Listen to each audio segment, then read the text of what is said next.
Siempre recuerdo una clase de filosofía donde el profesor nos relató esta historia. En una caverna se encontraban un grupo de hombres, prisioneros de nacimiento, encadenados de forma tal que solo podían mirar hacia el fondo de la cueva. Una hoguera y figuras manipuladas por otros hombres proyectaban en esa pared todo tipo de sombras. Para los prisioneros, las sombras eran la única referencia del mundo exterior. Esas sombras eran su mundo, su realidad. Uno de los prisioneros era liberado y se le permitía ver la realidad entera fuera de la caverna. ¿Qué tanto tiempo le tomaría acostumbrarse al exterior después de toda una vida de encierro? Posiblemente su reacción sería un profundo temor a la realidad. Podría entender lo que era un árbol, el mar, el sol. Asumamos que este hombre puede ver la realidad tal cual es y entender el gran engaño que era la caverna. El profesor nos explicó brevemente las interpretaciones del mito en relación al conocimiento, la ilusión, la realidad, y cómo posiblemente estemos dentro de una gran caverna que a su vez está dentro de otra. Pero no cabe duda de la necesidad de ese hombre libre de regresar y compartirle al mundo lo que había visto.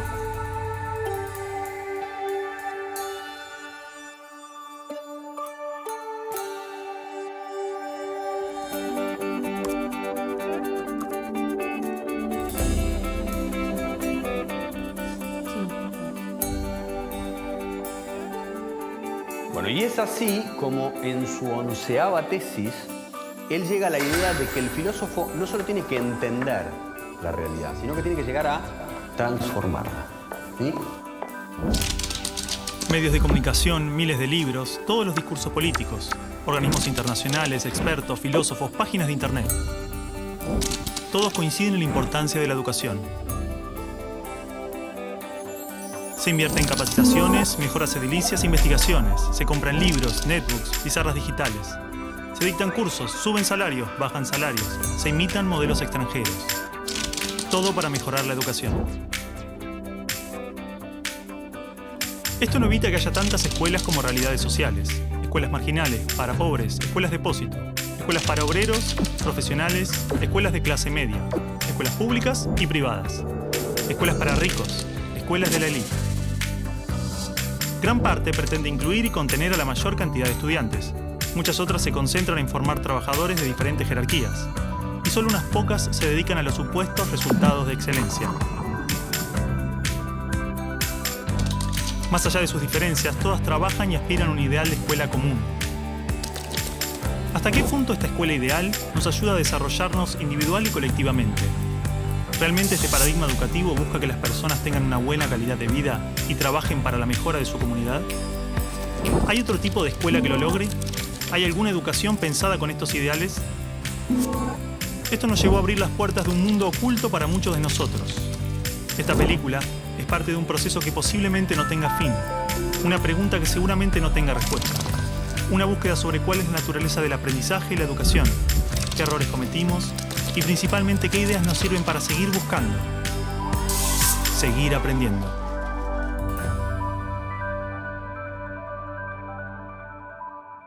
Bueno, supongo que lo que Alicia quiere, la directora quiere, es simplemente estar de acuerdo, consensuar, a ver qué es lo que se va a decir. Es un acto del colegio, el colegio tiene que saber qué es lo que se va a decir. Claro, bueno, y medio igual. Javier, ¿en qué quedaron? Bueno, yo les propongo a los chicos, como ejercicio, que escribieran un texto, ¿no?, contándonos cuál era el balance de estos años en la escuela. Y eso es. Muy poco de lo que pasa en nuestra escuela es verdaderamente importante. Nos enseñan a estar lejos unos de otros y a competir. Padres y maestros no nos escuchan. Por todo eso decimos basta. La educación está prohibida.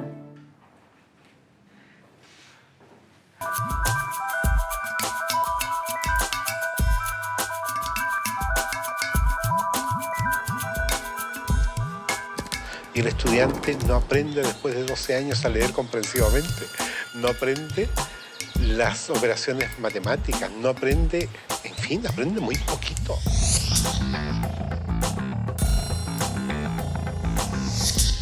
¿qué es lo que hace que el estudiante fracase en la escuela?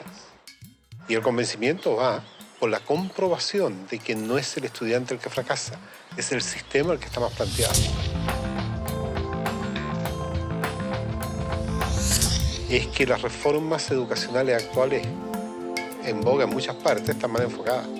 Son un arreglo cosmético de lo que nosotros pensamos que debemos mejorar en la escuela. El problema está en el modo como concebimos paradigmáticamente a la escuela. Es un problema de concepción básica.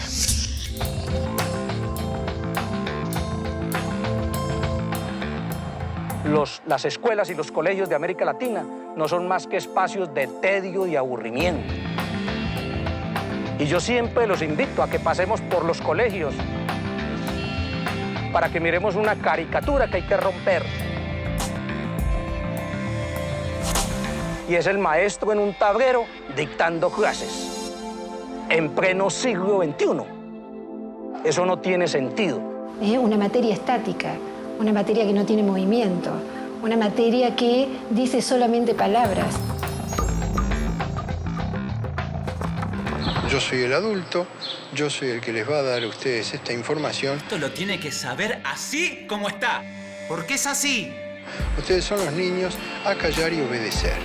¡Silencio! ¡Cállese! ¡Que usted nunca sabe nada! No buscan, por así decir, otro desarrollo que el desarrollo curricular. Están muy centrados en los propios contenidos. Quien no aprende a leer y escribir y calcular, entonces no está educado. No, porque solamente focaliza el trabajo en algunas capacidades, en algunas áreas.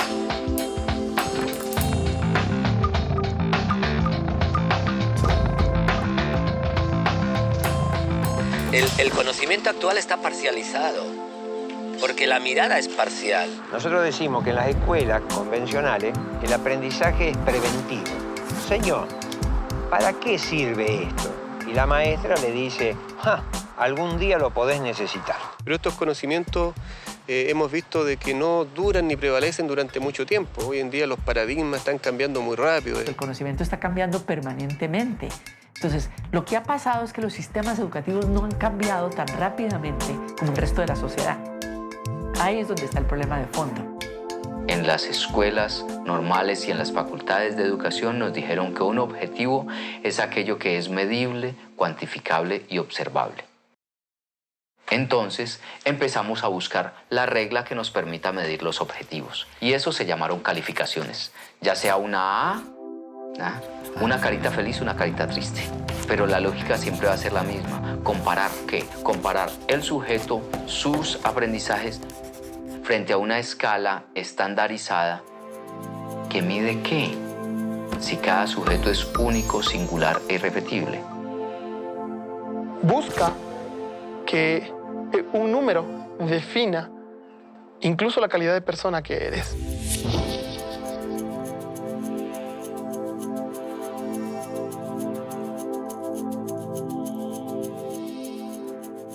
Entonces, por ejemplo, creo conflictos a nivel cognitivo. A ver quién es el primero que realiza, con lo cual unos son ganadores, los otros son perdedores. Cada vez que hay perdedores hay alguien que se siente feo. Era obvio. Se estimula mucho a los chicos a competir entre ellos. Los mejores alumnos tienen reconocimientos, tienen premios. Aquellos niños que no les van bien en los exámenes, se les llama la atención. 4. En muchos casos ni siquiera son tenidos en cuenta. Todo el mundo habla de paz, pero nadie educa para la paz. La gente educa para la competencia y la competencia es el principio de cualquier guerra. En teoría, todas las leyes de educación nos hablan de objetivos de desarrollo humano profundos, valores humanos, cooperación, comunidad, solidaridad, igualdad, libertad, paz, felicidad, y se llenan de palabras hermosas. La realidad es que la estructura básica del sistema promueve justamente los valores opuestos. La competencia, el individualismo, la discriminación, el condicionamiento, la violencia emocional, el materialismo. Cualquier idea que se promueve desde el discurso es incoherente con lo que la estructura sostiene. A ver, a pesar de que la escuela teoriza y discute sobre principios y valores, los discute como contenidos. Si yo vengo de un paradigma fragmentado, donde a mí lo que me interesa es enseñar historia, yo voy a ver cuánto de historia sabe este sujeto después de que yo le hablé de historia y le hice leer un libro de historia. Y para mí ese sujeto terminó. No tiene más nada que ver conmigo. Si ese sujeto sufre o no, viene de buena familia o no, tiene plata o no. Es decir, para el maestro tradicional, lo más fácil es seguir haciendo lo que ha hecho durante muchos años. ¿Usted quiere ser un mediocre toda su vida? O lo que ha aprendido por tradición. Usted ya no es más un nenito de segundo grado. Entonces, el enseñar se convierte simplemente en un proceso de reproducción simbólica. No quiero que huele una mosca.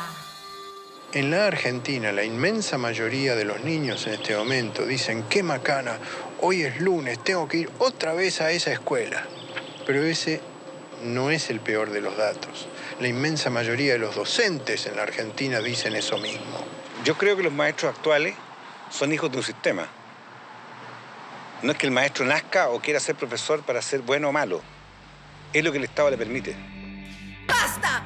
¡Se quedan sin recreo! Ah, no. No me venga con que tiene problemas en su casa.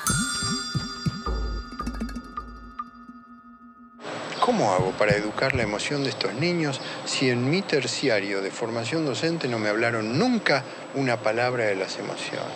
Si siguen hablando, los voy a separar, ¿eh?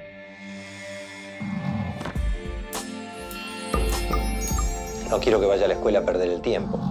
No quiero que vaya a pasar un mal momento. Es decir, en estos momentos un niño de 8 años pasa en la escuela más horas que un universitario en la universidad. No tiene sentido ninguno, no hay tantos conocimientos que aprender en la escuela. La escuela, entonces, no es ni siquiera el lugar de formación. Es la gran guardería, o como lo llamo yo, un gran parqueadero de niños. Pienso que son cárceles, ¿no? O sea, pienso que es horror pensar que hay que encerrar a los niños, que hay que tener guardias ahí custodiándolos para que no se escapen. Y entonces cada vez se encierra más. Cada vez le hacemos muros más altos. Los muros pueden ser de ladrillo o de árboles, pero igual son muros que aíslan, que separan.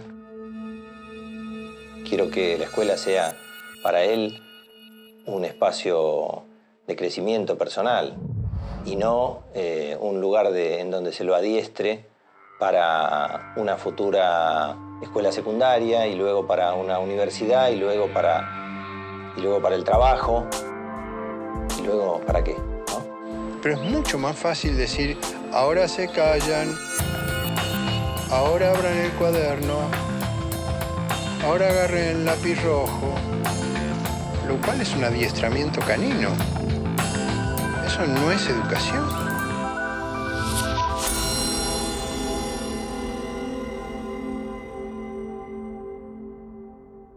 Sí, bueno, en realidad lo que los chicos me dicen es que este texto ellos pensaban leerlo en el acto. Es un boceto nada más. No es un boceto, ¿no? Así como está lo vamos a leer. No, Martín. Acá hay palabras muy ofensivas y no pueden estar atacándonos gratuitamente. Bueno, y se sienten atacados por algo será o no. Bueno, para un poco. Alicia, nosotros lo único que hicimos fue cumplir una tarea que nos dio el profesor. Por eso, Alicia, digo que es un boceto. Los chicos van a suavizar este texto. No lo vamos a suavizar, no lo vamos a suavizar. Así como está lo vamos a leer. Martín. No lo vamos a suavizar. No. Martín, esto, así como está, es una falta de respeto. Perdón, me olvidaba que decir lo que uno piensa es faltar el respeto.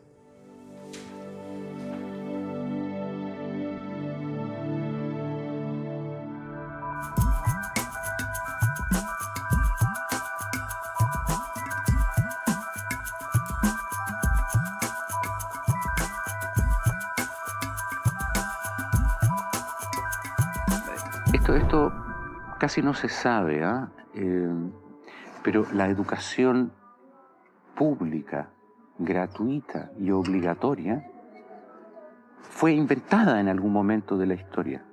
Antes no existía. La educación en la antigüedad distaba mucho de lo que hoy entendemos por educación.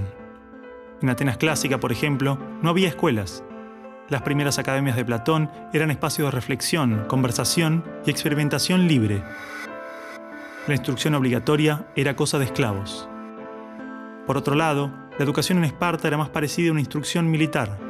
el Estado se deshacía de quienes no alcanzaban los niveles esperados. Había clases obligatorias, fuertes castigos y modelamiento de la conducta a través del dolor y el sufrimiento. Antiguamente la educación estaba en manos de la Iglesia Católica, por lo menos en el mundo cristiano occidental.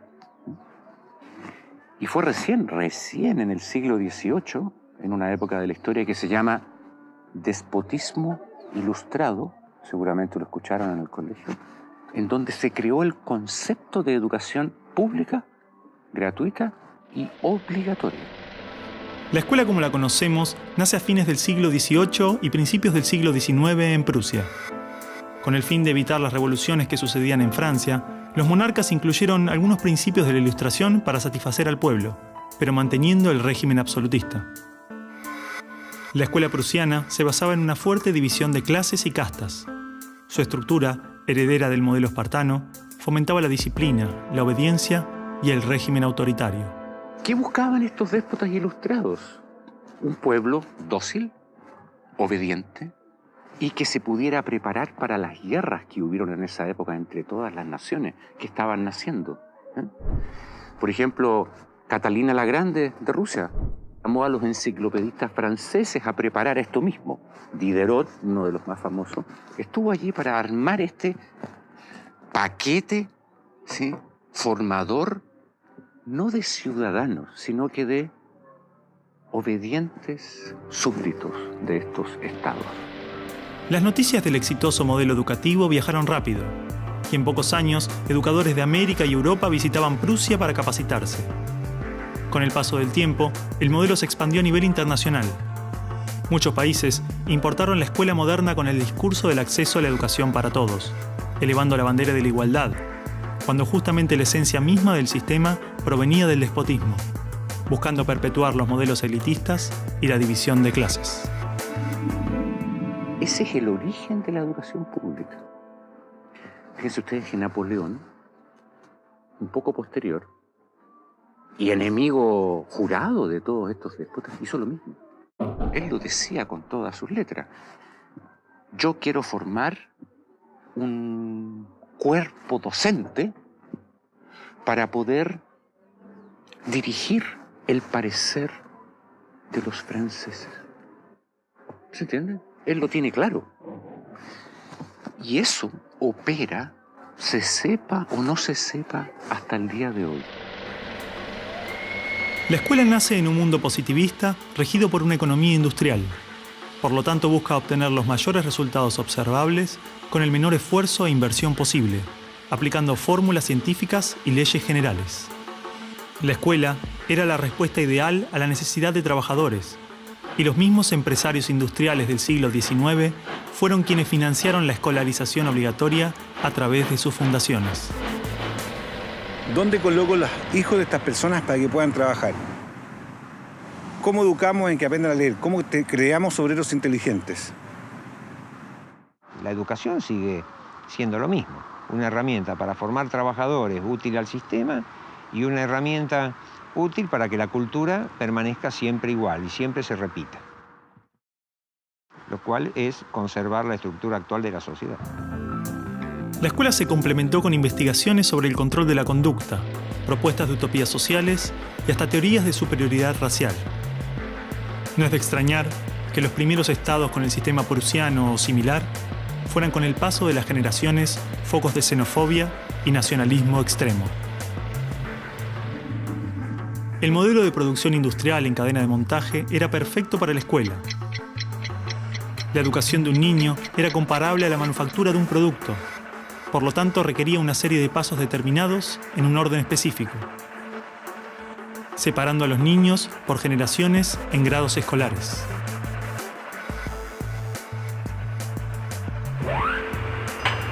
Y en cada una de estas etapas trabajaría sobre determinados elementos, contenidos que asegurarían el éxito, pensados minuciosamente por un experto. Digamos que el maestro es la figura que es la encargada de enseñar una serie de contenidos que tocan, porque alguien ha determinado así, en una edad determinada. Pero la educación no la preparan los biólogos. Y curiosamente muchas veces tampoco son educadores los que la preparan. son administrativos. Son gente que no hace clases. En esta cadena, una persona estaría a cargo de una pequeña parte del proceso, insuficiente como para conocer el mecanismo en su totalidad, ni a las personas en profundidad. Un docente por año, por materia, cada 30 o 40 alumnos, llegando al punto de que el proceso termine siendo meramente mecánico. Y la educación, como la estamos viendo hoy, es administrativa. Hay alumnos que llegan, profesores que hacen clase, alumnos que se van, profesores que se van y al día siguiente se repite el ciclo. Un profesor estatal es un funcionario en que la autoridad le dice usted tiene que enseñar esto y de esta forma.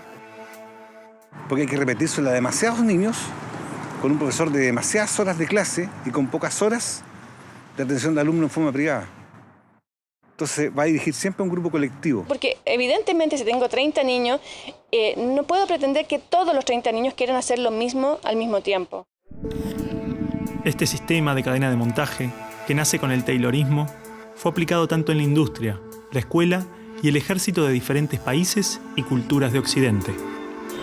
Hasta hace pocas décadas la escuela tenía estas cosas de cuartel y de asilo. Incluso el recreo termina con un timbre anónimo, no humano, que indica a los niños que deben adiestrarse poco a poco para pararse en una determinada baldosa detrás de determinada cabeza para formar una fila, generalmente de menor a mayor. Durante los últimos siglos, hemos construido nuestras escuelas a imagen y semejanza de las prisiones y las fábricas, priorizando el cumplimiento de las reglas, el control social. La escuela se pensó como una fábrica de ciudadanos obedientes, consumistas y eficaces, donde poco a poco las personas se convierten en números, calificaciones y estadísticas. Las exigencias y presiones del sistema terminan deshumanizándonos a todos, porque van más allá de los maestros, directivos o inspectores escolares. Están considerados grupos homogéneos, con contenidos homogéneos que tienen que obtener resultados parejos. Que todos tenemos que saber lo mismo. A pesar de que los adultos no sabemos todo lo mismo, a pesar de que no nos dedicamos todo a lo mismo, en las escuelas todos tienen que querer hacer lo mismo y hacerlo igualmente bien. Entonces la escuela tiene poca capacidad de responder a las necesidades individuales, porque la escuela instruye. Es un centro de instrucción y es lo que hace. El que no aprende, se queda. Esa es la realidad. Esto de alguna manera ya implica que el sistema educativo es un sistema de exclusión social. Selecciona el tipo de personas que estarán llegando a la universidad para llegar a formar parte de una serie de élite que domina pues, las empresas que dominan los sistemas de producción, económico, de comunicación, etc. Y otro tipo de personas para las cuales la escuela no es suficientemente adecuada, que están destinadas a otro tipo de trabajo más precario, porque no dispondrán de los títulos para hacer esto. El sistema y los estados no les preocupa eso. No, honestamente, no les preocupa el ser humano como persona, como individuo. Y en esos términos, toda educación que busque otra cosa tiene que ser prohibida. La realidad es que la esencia de la escuela prusiana está inmersa en la estructura misma de nuestra escuela.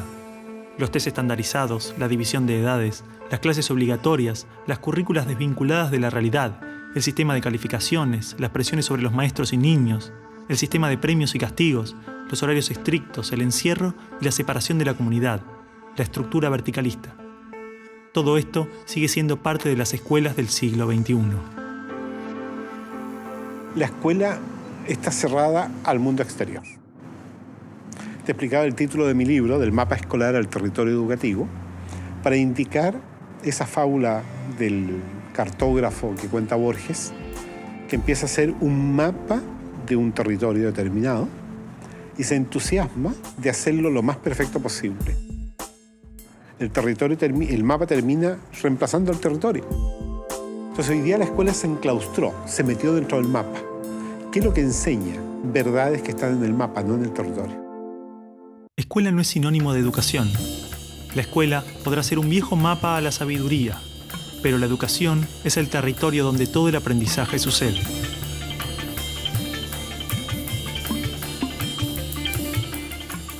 ¿Qué es una buena educación? ¿Lograr que la mayor cantidad de niños atraviesen los estándares de calidad? ¿Que obtengan herramientas y conocimientos que no les interesan para superar barreras que otros les imponen? ¿No era el objetivo de la educación lograr una buena calidad de vida?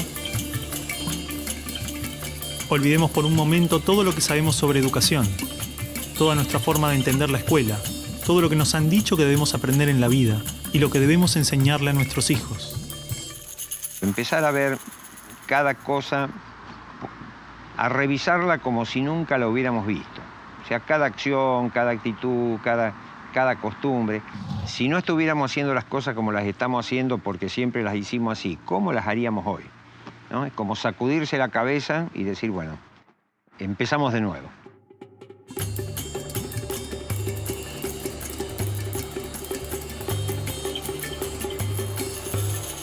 Empecemos de nuevo. A ver, chicos, tienen que entender que el discurso que escribieron es algo que le puede molestar a mucha gente. Bueno, está bien, pero si es lo que sentimos y lo escribimos así, ¿por qué no lo podemos leer así? Son nuestras palabras, lo que pensamos. ¿Cuál es el problema ahora? Cargo de lo que escribimos ahí también. Si de última no lo dicen en tu clase. Pará un poco, Martín, porque te conozco. Te molesta todo en esta escuela. Te molesto yo, te molestan los profesores, te conozco bien. No, vos a mí no me conocés. Sí te conozco. No, no me conocés.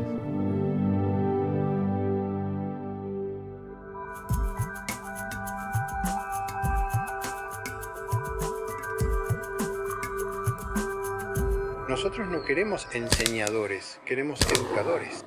Eso es fácil. Lo que es difícil es ayudar a producir el normal desarrollo de una persona. Si yo quiero hacer eso, lo primero que tengo que conocer es al ser humano intrínseco. ¿Qué potencialidades trae? ¿A qué edades trae qué potencialidades? Pero no sigue al niño, no está observando al niño. No conoce realmente al niño, a cada uno particularmente, sino que conoce mucho la teoría. Entonces es como que un adulto que sabe lo que debe hacer el niño, pero está ciego un poquito hacia la realidad. O sea, el centro de esta educación es el niño. Entonces, sí está pensada desde cuáles son sus necesidades, no desde cuáles son las necesidades nuestras como adultos.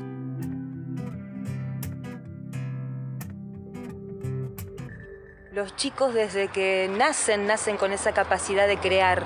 Son creativos y observadores y curiosos.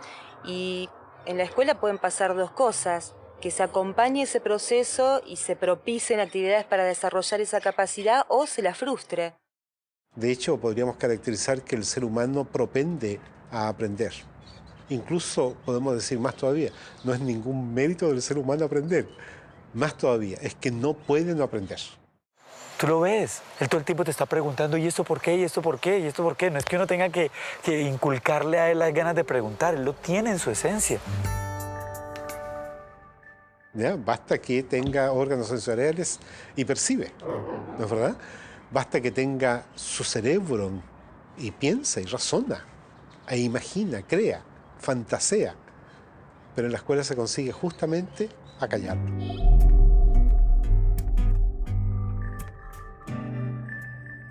De esta manera, si te fijas, cada vez, a medida que van creciendo los niños, van perdiendo su curiosidad y sus ganas de aprender. Un niño de 12 años difícilmente cuando sale de la escuela toma un libro. Son los mínimos los que hacen estos. Porque está harto, está totalmente harto de que se le diga qué debe y qué no debe hacer, y ha perdido toda curiosidad por aprender.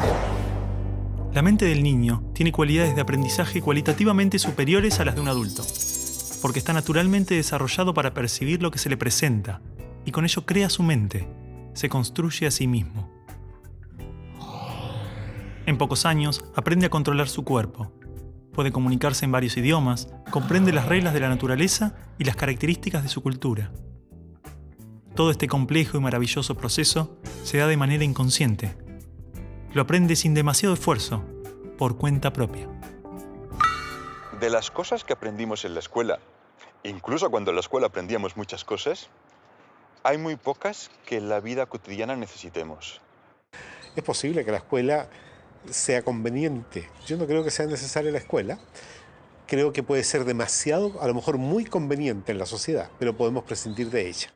Porque podemos vivir sin sin saber logaritmos, pero no podemos vivir sin saber relacionarnos con otras personas o sin saber caminar o sin saber usar herramientas.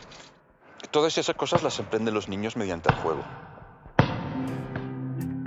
Los niños desde que nacen tienen la habilidad de construirse a sí mismos, aprendiendo de lo que se encuentra a su alrededor, a través de jugar y explorar el mundo. Los niños absorben cultura. Los niños vienen a tomar la cultura de los padres y eso se ve incluso en el lenguaje. Está en el contexto cultural humano los números y las letras y las palabras. Entonces ellos lo aprenden, pues como, igual que aprenden a andar porque hay unos adultos que andan. Es decir, cuando un ser humano nace, su biología no lo obliga a ser humano. Necesita nacer en un entorno humano. Todo lo que nos rodea influye tremendamente en nuestro aprendizaje. Los espacios, los tiempos, las actitudes de nuestra familia, las emociones, los gustos, las creencias. Todo es parte de ese ambiente con el que nos construimos a nosotros mismos. La pregunta es entonces, ¿qué ambiente estamos ofreciendo a los niños para que los adultos se desarrollen de esta manera?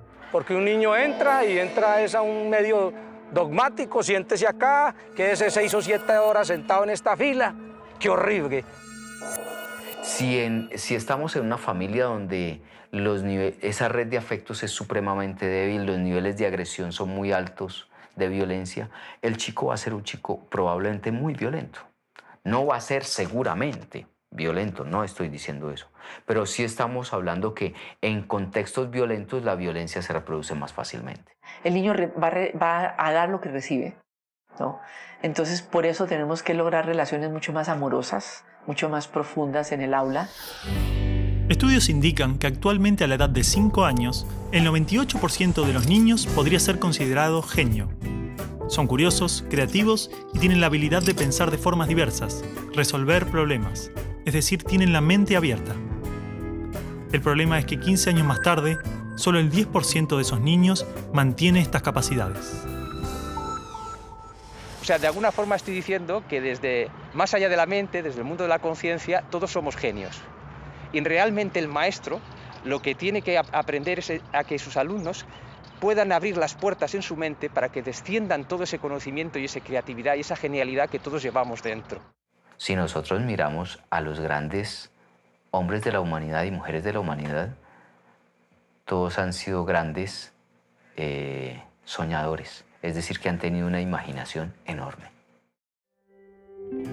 Como seres humanos, somos el resultado de miles de años de adaptación natural y evolución. Traemos dentro aquellas características que nos han permitido sobrevivir, transformarnos y crecer. Desde las ganas de comer cuando tenemos hambre, hasta la curiosidad interna del niño de explorar el mundo. Este potencial está esperando que le permitamos manifestarse. En los niños lo vemos en el juego espontáneo. En los adolescentes de hoy, a través de la rebeldía y la necesidad de transformar la realidad.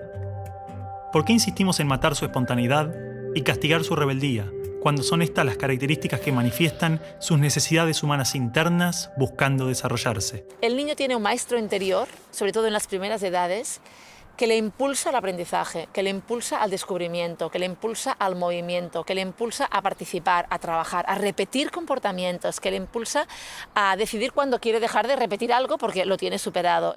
Observando cómo actúan los niños, descubrimos que usan todos los criterios de un investigador connotado, exactamente los mismos. Por supuesto que hay distintos niveles de complejidad, ¿no es cierto? Pero no hay niño que no sea sistemático en la observación. No hay niñita pequeña que esté observando que no genere experimentos. ¿Cómo podemos hacer para que sean más creativos? Ellos ya lo son.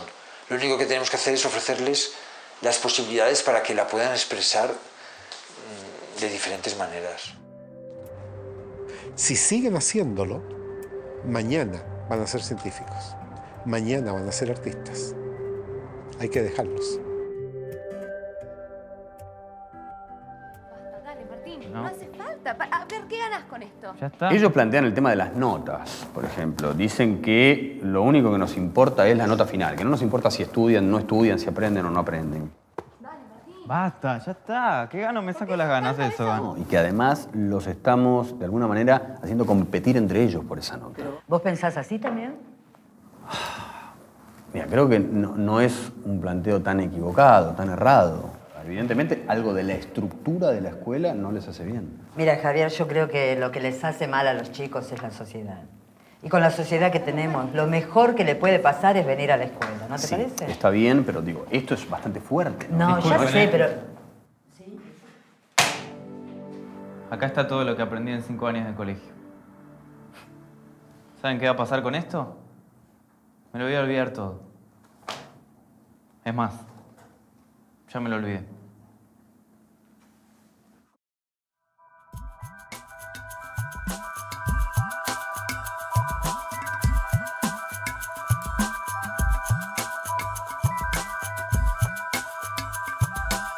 Entonces la educación nace así, en colocar más información porque creemos que esa información es necesaria. La pregunta que yo hago es, ¿cuánto nos acordamos nosotros de lo que nos enseñaron en la enseñanza básica, por ejemplo? ¿Cuánto nos acordamos de los contenidos enseñados en la enseñanza media? Es que la manera en que usted lo introduce no motiva a nadie. Y el estudiante cree que lo único que tiene que hacer es repetir, repetir, repetir, hasta que eso se le meta en la cabeza. Repitan. A ver. Actinio, AC, 3, mental. Actinio, AC, 3, mental. A ver. Cuando yo repito, algo que me dicen que tengo que repetir, simplemente me transformo en un repetidor. Ácido desoxirribonucleico. Ácido desoxirribonucleico. Ácido desoxirribonucleico. Comprenda o no comprenda, no interesa, porque lo que importa es que yo diga de la misma manera lo que está dicho. Ribonucleico. Ácido desoxirribonucleico. Ácido desoxirribonucleico. Si yo le exijo a un niño más de lo que él puede dar, empiezo a generar estrés en este niño. Ácido desoxirribonucleico. Ácido desoxirribonucleico. Ácido desoxirribonucleico. Ácido desoxirribonucleico. Ácido desoxirribonucleico. Aprender se convierte en un proceso fastidioso, en un proceso difícil y dejo de aprender. Todo lo que tú puedas aprender en el colegio, en el día a día, pasa a segundo plano si no es parte de tu decisión, si no es parte de tu opción. Son conocimientos fríos, son palabras que pueden irse con el tiempo. La información o el saber podemos almacenarla en nuestro cerebro, un libro o una computadora. Pero la comprensión es una herramienta en constante crecimiento, con características únicas que varían según cada persona. Implica crear y establecer relaciones entre criterios, y así resolver problemas. Y construir nuevos conocimientos. Los niños no eran autómatas que simplemente copiaban o repetían las cosas porque sí, sino que realmente había como más conciencia de parte de ellos de lo que estaban haciendo. Ese concepto va a entrar en él, lo va a asumir de una manera relacionada con su vivencia. Si no se disfruta del aprendizaje, no hay auténtico aprendizaje. Y sobre todo, la genialidad que cada alumno lleva dentro no puede descender y no puede enriquecer al resto de la clase ni al propio maestro. El aprendizaje profundo solo puede estar fundado en el interés, la voluntad, la curiosidad, y se origina más allá de las fronteras de la razón. Es mucho más que analizar o relacionar conceptos. Aprender implica un profundo proceso, donde se crean relaciones entre la persona y su entorno. Porque es que hay un principio también que maneja la neurociencia. Lo que más le gusta al cerebro humano es conocer, pero cuando conoce con dicha, goza y placer, que es el aspecto de la lúdica. Hemos partido del cerebro emocional para ir al cerebro lógico. Y esa lógica es válida, es buena, es más compleja. Hay algo maravilloso en ver el momento del descubrimiento, que es el momento del aprendizaje. Ese chico no se olvida nunca más de cuando llegó a entender el porqué. Antiguamente el conocimiento solo podía encontrarse en bibliotecas o universidades. tener acceso era vital para el aprendizaje. Hoy, el libre acceso a la información, las bibliotecas virtuales, la construcción colectiva del conocimiento, logran que no solo el conocimiento esté al alcance de todos, de forma abierta y plural, sino que se actualiza constantemente. Lo que nosotros podamos aprender en la escuela hoy, dentro de 4 años, a lo mejor cuando el chico salga de la escuela, ya va a estar completamente desactualizado. La educación, al escolarizarse, se metió dentro de la escuela y perdimos los criterios exteriores de la naturaleza. Hoy día leemos los criterios que salen en los libros. Y el problema es que como son muchos de ellos verdaderos, ¿para qué me voy a poner a discutirlos? Pero con eso desvirtuamos lo que es el proceso educativo, que es de descubrimiento, no de aprendizaje de las verdades. Ya no va a bajar las cosas como verdades. Las va a presentar y al mismo tiempo va a estar dispuesto a dudar de ellas y a revisarlas juntos, ¿no?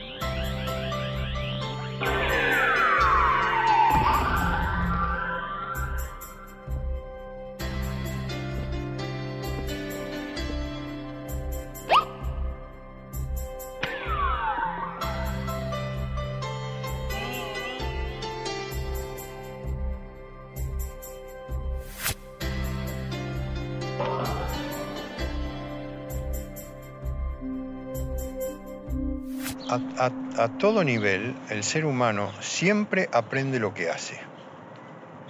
Tiene que esforzarse para aprender lo que no hace. Primero fue la acción y luego viene lo cognitivo, ¿sí? Y a veces nosotros miramos lo motriz como algo peyorativo y resulta que la motricidad está muy ligada a la parte cognitiva. Es decir, el juego es un reto a lo desconocido. Un reto a lo que puede suceder, porque cuando un niño juega o se pone enfrente a esto, pues parte del principio de que pone algo en movimiento. En la educación siempre estamos poniendo en movimiento. A la casa del tío escuela, digo yo, venimos a aprender, eso obvio, no venimos a jugar y nada más, pero jugando se aprende mucho.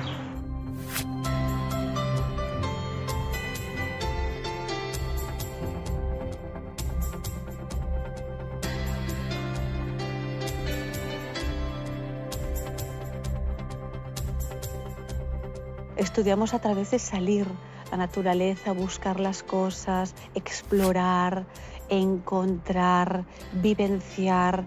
Cuando tú trabajas y conectas con la naturaleza a los niños, todo sale. Ir a esa escuela es un placer porque todos los días tenemos tantas cosas para experimentar, para investigar, para agradecer que estamos vivos. La tarea del educador entonces consistirá en todo momento mostrar misterios, mostrar situaciones en la naturaleza que, aunque estén descritas ya por la ciencia, no lo están para el educando. De tal manera que el educando se sorprenda frente a algo y trate de encontrarle una explicación.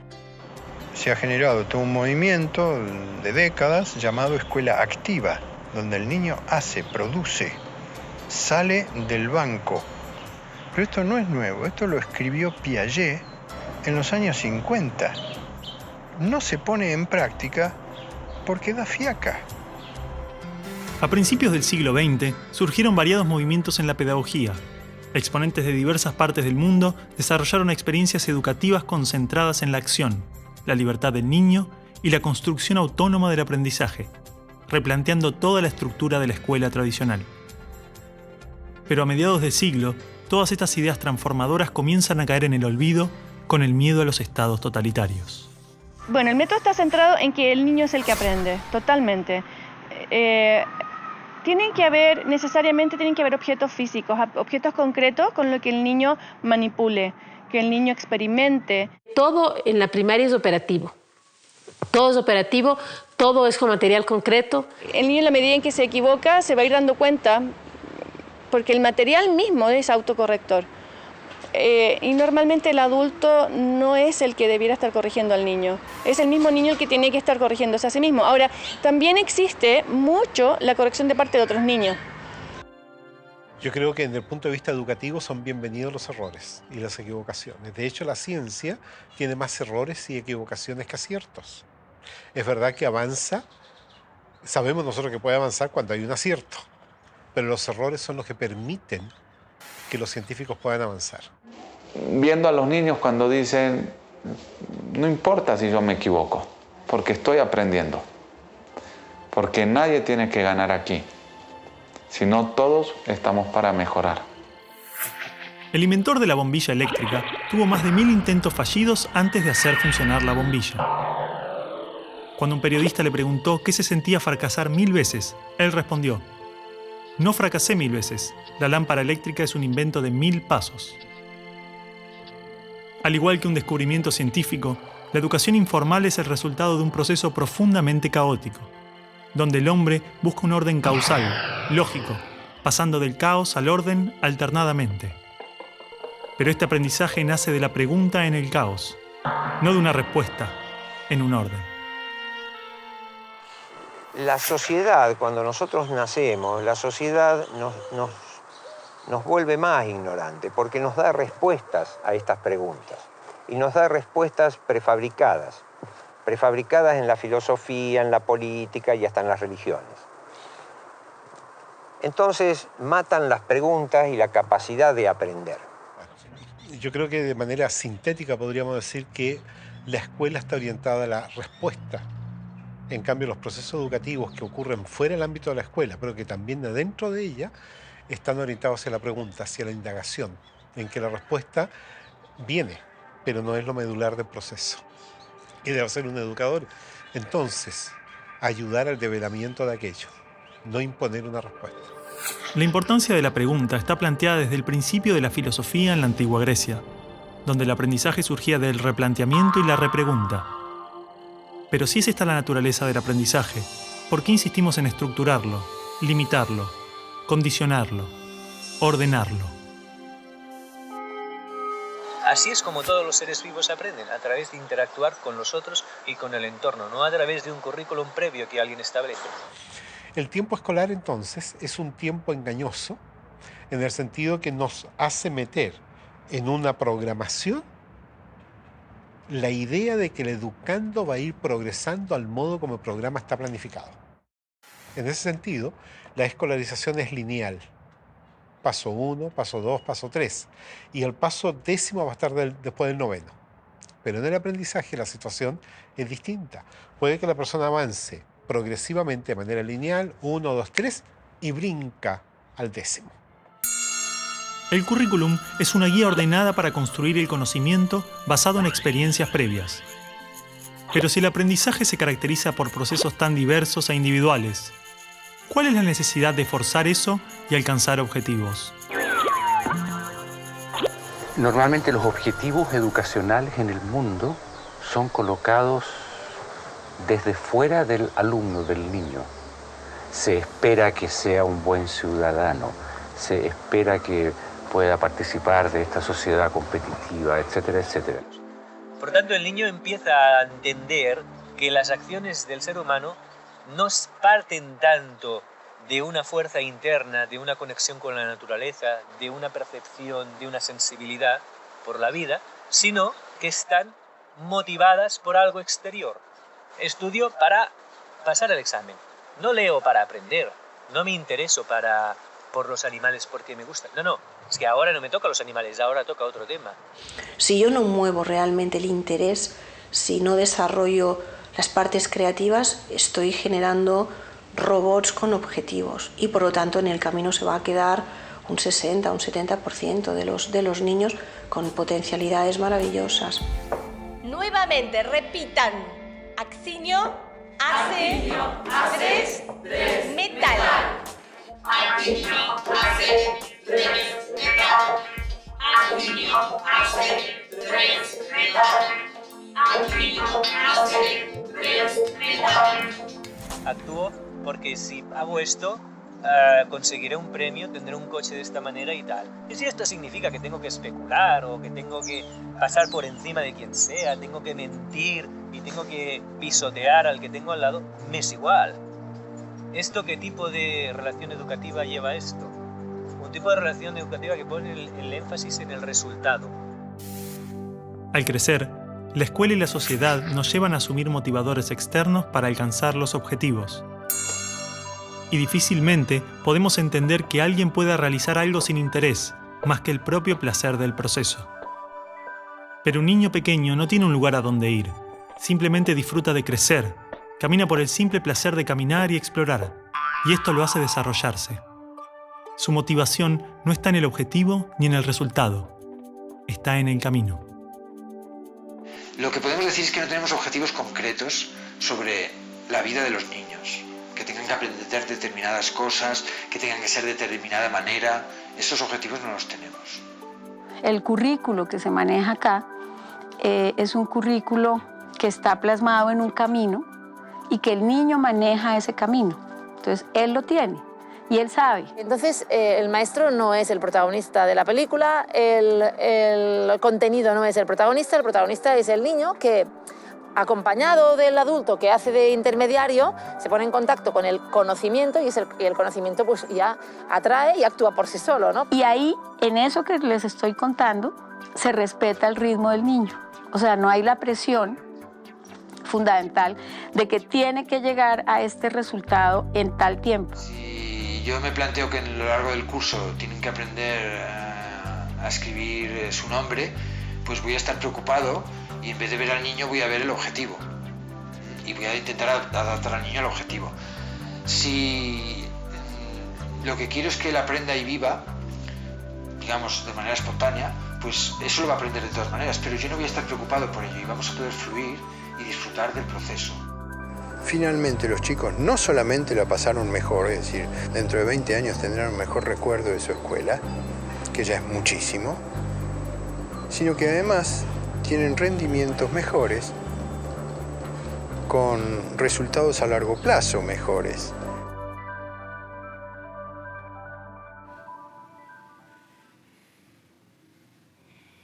A ver, Micaela, ¿por qué insistís con el discurso ese? Porque quise expresarme, poner lo que pienso, lo que siento. Mi amor, todos queremos hacer lo que sentimos. Y muchas veces nos toca hacer cosas que no nos gustan. No, disculpame, pero yo no opino igual que vos. Bueno, yo te entiendo. Pero escúchame, Micaela, ¿no querés recibirte, tener un título, una profesión, ser alguien en la vida? Pero yo ya soy alguien en la vida.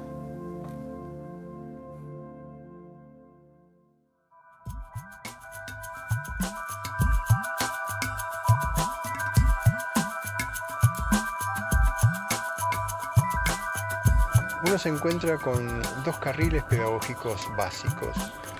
Uno que es debo adaptar el niño a la cultura y otro que es debo adaptar la cultura al niño. Léase derecha e izquierda pedagógicas. Es así de sencillo. Y en algún lugar del medio debe estar la verdad. La escuela construyó sus cimientos sobre una idea fundamental que trasciende a toda su estructura: la noción de que los niños están vacíos. Y en consecuencia, su individualidad puede ser rota y reformada, intervenida acorde a necesidades externas. El niño ha sido considerado un objeto de estudio, una rata dentro del laboratorio de socialización más grande de la historia, cuyo principal objetivo fue modelar al ser humano. Esto es muy humano, ¿no? Pensar que el bosque, si no lo cuidamos, se estropea. El bosque, con dejarlo tranquilo, es suficiente. Siempre, todo lo que tenemos de bosque es porque el ser humano no ha intervenido. Pero el ser humano cree que interviniendo hace más, hace mejor las cosas. Dentro de la semilla de un árbol se encuentra toda la información que este ser necesita para desarrollarse. El ambiente que lo rodea contiene todo lo que ese árbol necesita para crecer, pero este desarrollo depende de la estructura interna de esa semilla. Todas las reacciones a las condiciones externas están planificadas en el interior de cada ser, tanto de un árbol como del hombre. La formación de los órganos vitales, la estructura ósea, Los tejidos, las características básicas de cada uno de nosotros son el resultado de un proceso interno, autónomo, que no requiere la intervención del ser humano,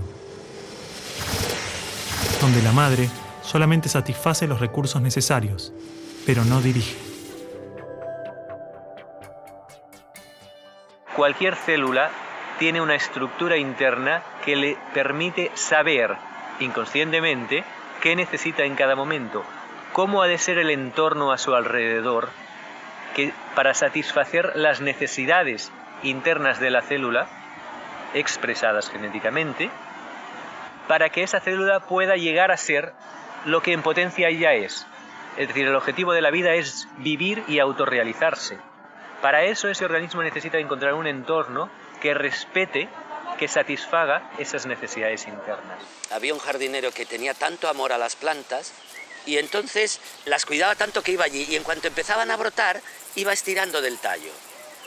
¿Qué sucedió? Todas o se deformaron o murieron. O sea, el crecer es innato. No tienes que estirar a nadie, no tienes que hacer que saque nada. Solo tienes que procurar que le llegue lo necesario. Para sobrevivir, esta célula tiene ciertas necesidades básicas: alimento, seguridad y tal vez el elemento más importante que ha hecho posible toda la evolución biológica: el amor. Una vez que la célula cuenta con estos recursos, comienza a desarrollarse, a autorrealizarse. El amor es necesario en todo momento del desarrollo de la vida. En su gestación es la compañía y la protección del útero. Luego es el contacto corporal, el apoyo emocional, expresiones, gestos, sonidos, hasta el entendimiento, la aceptación, el respeto y la confianza en el otro. Si el amor es vital para el desarrollo y el aprendizaje, ¿por qué generalmente intentamos educar con amenazas, castigos, tensiones, olvidando el amor? ¿Y qué hacemos los adultos? Tenemos que conseguir que haga lo que nosotros queremos. Y ahí entran los premios y los castigos. No, yo te evaluaré y te pondré un examen y tú tendrás que pasar el examen. Y si no lo pasas, llegarán unas notas, unas calificaciones malas que tus padres cuando las vean te reñirán y bla, bla, bla, bla, bla, y habrá una serie de consecuencias. No, nos falta capacidad de amar. Entonces, normalmente amamos de un modo estrecho. O sea, yo te amo si coincides conmigo, si no, no te amo. Este es nuestro modo normalmente de amar. Cuando la persona no se siente amada o tiene conflicto en esto, crea una representación de sí mismo. Va contando algo de él que no es él. Entre más intenso el dolor, más lejos la representación de la persona real. Si me obligan a hacer toda una serie de cosas con las cuales yo no estoy para nada interesado, aunque se me intente motivar extrínsecamente a través de premios, castigos, notas o caramelos, mi necesidad puede ser otra. Pero esta necesidad yo no la puedo atender porque se me está obligando a hacer otra cosa. Con lo cual yo voy perdiendo cada vez la conexión con mis propios recursos, con mi propia fuerza vital. Los premios y castigos operan manipulando las necesidades básicas. Cuando no recibimos amor o protección, hacemos lo posible para obtenerlos, generando mecanismos de conducta y comportamientos que nos permiten sobrevivir. Nos condicionamos. Ese niño no estudia para aprender, no trabaja por placer, ni para realizarse. Lo hace porque si no pierde la seguridad, el amor, siente que muere. Todo su accionar pasa a estar controlado por el miedo. De alguna forma lo que se hace en la escuela actual, estoy generalizando, es sembrar ese miedo. Se pone límites a la persona en vez de todo lo contrario. Y poner límites es el miedo. En nuestra mente estructurada, cuando creamos dentro una creencia, la forma que tiene la mente para que no salirnos de esa creencia y crear fuera es el miedo. Cuando nosotros nos acercamos al borde de una creencia, sentimos miedo. Es un mecanismo de control, es un mecanismo de manipulación ética. Si tú te portas bien, yo te califico bien. Eso es un modelo conductista. Ese es el gran modelo conductista que tanto daño ha hecho a nuestra sociedad. El Manifiesto Conductista de 1913 promovía una psicología cuyo objetivo era la predicción y el control de la conducta. Mediante experimentos con ratas, animales y su condicionamiento, se desarrolló una ciencia del control social, utilizada para pensar las bases de la escolarización moderna, la publicidad, la propaganda política, el entrenamiento militar y los ejercicios de tortura. La manipulación de masas a través del miedo. todo lo que vemos actualmente en nuestro mundo, todo tiene como bases el miedo. El miedo al cambio, el miedo al progreso, el miedo a ser tú mismo, el miedo a amar, el miedo a revelar tu ser enfrente de este mundo. Entonces estamos creando una sociedad en que la gente trabaja en cosas que no le gustan por conseguir dinero, por conseguir posición. O sea, es la sociedad del autoengaño. Tengo un diploma de, tengo un título de, tengo... Y el tener es lo que nos separa realmente de nuestra identidad, es lo que nos vuelve a llevar al miedo. Tengo que aparentar que soy. Los chicos que han estado y que han salido de este tipo de escuelas nos comentan muy alegres que ellos no sienten esa presión, porque han descubierto a lo largo de su infancia y de su adolescencia que las cosas las hacen por un placer personal, por un gusto personal, por una meta personal. O sea, lo importante es estas ganas de vivir. Sin estas ganas de vivir, la vida no vale la pena, ¿no? Entonces los niños nos muestran estas ganas de vivir que como adultos hemos perdido. Así que las primeras preguntas tendrían que ser, ¿estoy cuidando las ganas de vivir de este niño o no? Es decir, cuando el niño está bien cuidado, y bien cuidado significa respetado en sus procesos vitales, acompañado por adultos disponibles, con una serie de límites que le ayudan a fortalecerse, cuando el niño está bien cuidado, el niño tiene ganas de construir cosas con los otros desde el amor. Si un niño siempre hace lo que le manda el adulto, llega un momento que ya desconecta de sí mismo. En cambio, si ellos están acostumbrados a seguir su propio impulso, siguen conectados con su interior, saben lo que quieren, saben quiénes son. Los niños, además, te llevan de la mano y te muestran realmente, te dicen lo que necesitan. Es cuestión de escucharlos y de colaborar con ellos en su búsqueda. Una descripción de los organismos vivos es que son autopoiéticos, sistemas con la propiedad de producirse a sí mismos continuamente, y las relaciones que se dan entre ellos nunca son instructivas, sino de vida, despliegue y progreso. Es decir, en la naturaleza no hay órdenes externas, simplemente organismos conscientes conectados, pero en pleno desarrollo autónomo, en un aparente caos.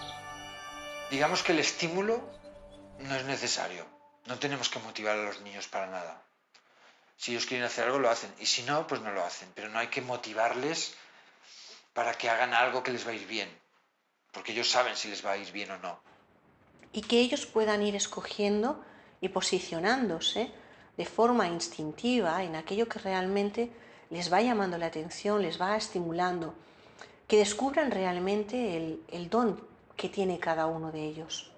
Se convierte en tu propia responsabilidad en vez de la responsabilidad de un sistema.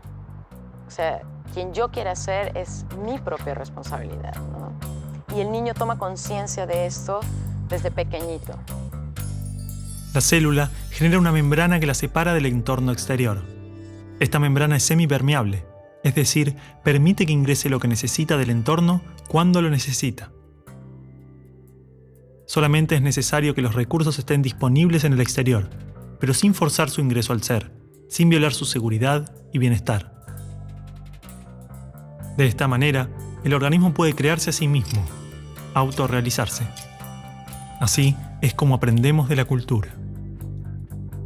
El debate entre lo innato y lo adquirido no tiene una respuesta, porque ambas actúan en una compleja interacción que requiere amor y respeto. Por lo tanto, la creatividad es la manera como el organismo se expresa algo que ha construido a través del respeto a sus propias necesidades. Con los conocimientos bases, intentar ver en qué momento está, qué es lo que necesita, qué es lo que quiere, qué es lo que le va a mover más, ¿no? Porque en el fondo es el chico el que va a dar los pasos, ¿no? En realidad nadie aprende, ¿no? Digamos, de forma forzada, no es aprendizaje lo que se produce cuando es forzado. La infancia es lo más hermoso, ¿eh? O sea, que es la alegría. Y en ese sentido yo creo que cualquier educación es buena si cuida de la alegría y las ganas de vivir del niño. Bueno, chicos, la semana que viene es el final. Oh, leyeron el libro, era corto. Yo no lo leí, profe, ya se termina el año, basta. ¿Para qué me sirve todo eso? Yo quiero ser bailarina, no me sirve de nada todo esto. No, claro, no, si las bailarinas no estudian. A mí sí me va a servir. Yo voy a estudiar marketing, así que me va a servir. A mí tampoco me sirve de nada. Profe, ¿por qué no tenemos que comer años estudiando cosas que después no nos sirven de nada? No, claro. Es como decíamos en la carta que escribí. Oh, y otra vez con el tema de la carta, chicos, basta, quieren politizar todo. Pero todos no están de acuerdo. A ver, y aparte córtenla. vos, Martín, vos y vos. ¡Ey, nena! ¡Ey, a vos A ver, te ¿qué hablo! dice? Sí, ustedes dos, unos desagradecidos. Porque los profesores se esfuerzan para que les quede algo y a ustedes les da igual. Córtenla. Mariela, basta. Escuchame una cosa. A ver, cállense. A ver, Martín, explícame lo de la carta. Vos, Micaela, también. Hablaban en nombre de todos sus compañeros. Lo terrible que era.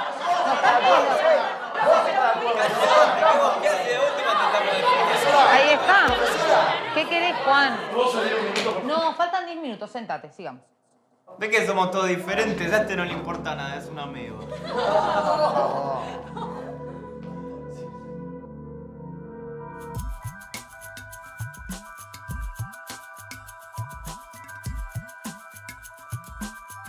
¿Por qué es necesario que los niños estén agrupados por edades? Porque hay un implícito detrás de esto. El implícito es que los niños de la misma edad tienen las mismas afinidades, tienen las mismas capacidades, son iguales. Claro, si tú a un niño pequeño le pones en un entorno para hacerle creer que él es igual que los demás y todos sus esfuerzos van a que él vea que es igual, el niño se va a sentir igual y va a tender a comportarse igual, a homogeneizarse. Este niño habla demasiado, tendría que ser más silencioso. Este niño habla poco, tendría que ser más hablador. Este niño juega poco, tendría que jugar más. Este niño es muy movido, tendría que estarse más quieto. Haga lo que haga, parece que esté mal, que tiene que acabar siendo el niño estándar que hace exactamente la mitad de todo. Somos iguales como individuos en tanto biológicamente somos una especie, pero social y culturalmente somos diferentes. Y eso no lo ha podido entender la escuela. Tienen ritmos de aprendizaje diferentes, tienen intereses y motivaciones diferentes, tienen maneras de relacionarse diferentes. Gardner ya hace unos cuantos años definió que una persona no tiene solamente una inteligencia lingüística, verbal o lógico-matemática, sino que tiene inteligencias muy diversas, entre ellas también todo lo que hace referencia a lo emocional. La diversidad, de alguna forma, precisamente nos está diciendo que todos somos originales. Somos originales como individuos y somos originales como culturas y como sociedad. El valorar eso en cada uno y que cada niño sienta que las diferencias que tienen con los demás son lo que justamente hace más rica la vida. ¿Cómo logramos que se valore esta diversidad si ni siquiera la entendemos como adultos? Que tengamos igualdad de derechos no necesariamente implica que debamos hacer lo mismo. Hoy en día, muchos niños con intereses y comportamientos diferentes a lo esperado son diagnosticados con condiciones psiquiátricas. ¿Qué nos asegura que no estamos confundiendo la diversidad en los niños con enfermedades? Es una auténtica epidemia, una moda. En algunas zonas ya hay como un 10% de niños en las escuelas tomando psicofármacos para su supuesta hiperactividad. La hiperactividad no está demostrada que neurológicamente exista ni que sea siquiera una enfermedad, porque cumples unos criterios de diagnóstico y entonces alguien decide que tú eres un hiperactivo, que tú eres un superdotado, ¿no? Que estás dentro del límite de la normalidad aceptada para considerarte inteligente. Una de dos. O los niños ahora son mucho más hiperactivos que antes, cosa que me cuesta creer, pero que si fuera así tendríamos que preguntarnos cuál es la causa de ese problema y qué hemos hecho para que estén los niños así. O bien los niños son igual que antes y entonces ¿qué hemos hecho que ya no los aguantamos? Genio, ¿puedo ir a buscar tiza? Te dije que no. Señorita, ¿puedo ir al baño? Espera el recreo, no. Cuando etiquetamos a un niño de hiperactivo, todo el entorno se posiciona con el niño intentándolo frenar, intentándolo calmar, intentándolo tranquilizar. Con eso lo único que haces es poner nervioso al niño. Por lo tanto, te das cuenta que realmente cuando nos etiquetan, nos encasillan y nos cortan realmente las alas de ser personas y de sacar nuestro máximo potencial. Tradicionalmente, el test de coeficiente intelectual es utilizado para medir la inteligencia de forma lineal. De la misma forma, los exámenes miden el rendimiento en algunas condiciones. Pero estas formas de evaluar no contemplan decenas de variables que influyen tanto o más en el desarrollo y son vitales para la educación. El ser humano es un todo y requiere una visión global, una educación integral, holística. La inteligencia holística plantea de que es posible desarrollar un tipo de inteligencia unificadora, porque el holismo no es otra cosa que la visión del todo. O sea, tener un equilibrio entre lo que nosotros llamamos cabeza, corazón y manos, para nosotros eso es poder desarrollar un ser humano equilibrado, digamos. Y en última seguimos en la educación con lo mismo, fragmentando los espacios, aquí enseñamos ciencias, aquí enseñamos sociales, entonces eso no es educación integral.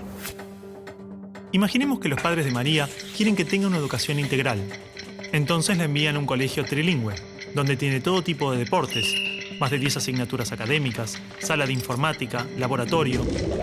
Realizan visitas académicas todos los meses, talleres de ajedrez, teatro, plástica, música, danza, patinaje, granja, karate, yoga y meditación. Tanto dentro como fuera de la escuela, la educación integral no tiene relación con la cantidad de recursos o materias, sino con un enfoque global. Porque funciona también con áreas integradas, no segmentadas como en la educación tradicional, en donde solo piensan en español o solo piensan en matemáticas, sino las matemáticas son historia y son lenguaje y son geografía al mismo tiempo, ¿no?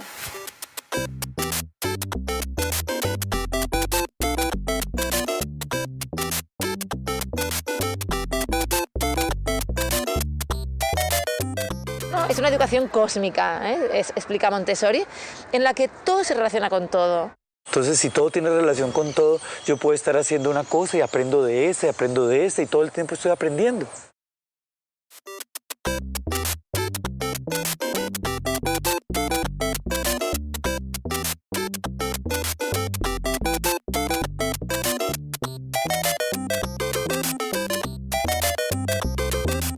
Y lo que entonces teníamos que hacer era permitir que los niños tuvieran contacto con distintas experiencias. La escuela tiene que ser un banco de experimentación, un banco de una apertura de posibilidades totales. Experiencias científicas, artísticas, humanísticas, de distinto tipo. Y ver si esto les despertaba algo. Así no hay un recorrido único. No hay un camino único como que no hay un chico igual al otro. Si queremos que los niños sean creativos, tenemos, por un lado, que permitirles crear, que dejar que tengan actividades en las que puedan actuar de forma espontánea.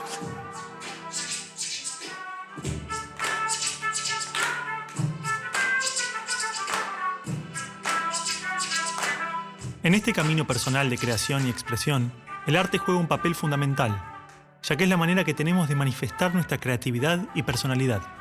Desde este lugar, es imprescindible que nuestro concepto de arte sea lo más abierto y menos reglado posible. Entonces, las artes están allí puestas en la lógica de construcción de comunidad de sentido, no en términos de lo que hoy llamaríamos las industrias culturales, que es la derivación de las bellas artes, ¿no? Entonces, allí estamos parados nosotros en las artes populares. Creamos con la pintura, la música, pero también la danza, el teatro, el diseño, la construcción, el relato, la escultura, la literatura, el humor, el juego. Todo lo que surja espontáneamente del niño es creación. De cada persona se revela su interioridad a través del arte. No se usa el arte como herramienta o instrumento de aprendizaje. El arte en sí mismo es ya bastante válido como para utilizarlo como herramienta de aprendizaje. En ese sentido, el arte es un derecho. Si tú no accedes al arte, no accedes a una formación integral. Me parece que la emoción es la base que mueve la vida, o sea, las emociones nos dirigen. Antes de tomar una decisión yo siento. No tenemos que hacer en la escuela educación emocional específica, sino que tenemos que tener en cuenta que el individuo es un ser emocional y que esas emociones son complejas. Si cuando manejamos la relación y los contextos de aprendizaje ya tenemos en cuenta la emoción que eso genera, ya vamos a desarrollar la emoción. No hay ser humano que pueda vivir indiferente o abandonado. Necesitamos de amor, de cariño, de aceptación de los seres humanos. O sea, solamente habrá un adulto equilibrado y emocionalmente estable y saludable cuando haya sido atendido con mucho amor del niño. Y cuando le hayan tenido mucha paciencia y mucho cariño y sienta que le tuvieron cariño y le tuvieron paciencia. O sea, uno de los factores primordiales de aquí es la atención. El escuchar, el atender. Y más que una atención verbal, una atención física, una atención de sostener, de contener. No solamente en que ellos se sientan queridos, reconocidos, ¿sí? Sino también que ellos aprendan a expresar sus emociones. Al saber que sus emociones son respetadas, no tienen ningún problema de expresarlas. Y hablo muchas veces con los alumnos de temas de esto, de quizás no tengas trabajo, quizás tu entorno no sea lo más favorable, pero si sabes gestionar tus emociones seguramente estés más a gusto, ¿no? Como seres humanos, como seres, fundamental que desde pequeño puedan conectarse con ellos, con lo que sienten, puedan reconocer qué es lo que sienten. Conocer esas virtudes que tiene. Tiene que conocer qué es lo que va a poner a disposición de la humanidad. Puedan desarrollar ese autoconocimiento, en vez de estar todo el tiempo mirando hacia afuera, como si desde afuera encontráramos la solución a todos nuestros problemas, es el aprender a mirar hacia adentro. Aprender a conocer todas las herramientas de las que disponemos para básicamente definir el propio destino, para que cada uno aprenda a ser artífice de su propio destino, que cada uno decida, ¿no?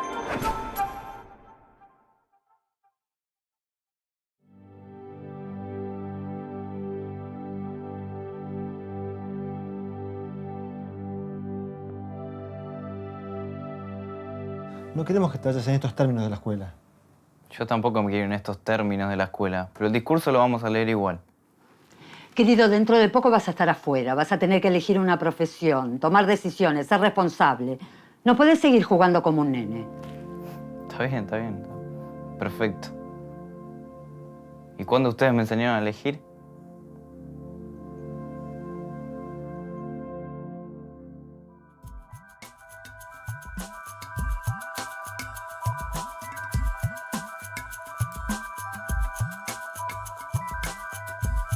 La vida está llena de opciones y hay que aprender a tomar opciones. Por eso la organización de todo el material educativo lleva a que los niños puedan tomar decisiones. Un ambiente que respete sus necesidades, que se pueda mover, que tenga una serie de materiales, que pueda descubrir, que pueda tocar, que pueda seguir sus propios impulsos, sin nadie que le pretenda enseñar. Donde los alumnos pueden elegir las materias que no quieren hacer, las que quieren hacer, donde pueden proponer actividades autogestionadas por ellos. Una escuela abierta, una escuela donde no había, el estudiante no tenía que rendir cuentas a nadie, donde cada quien podía ser sí mismo.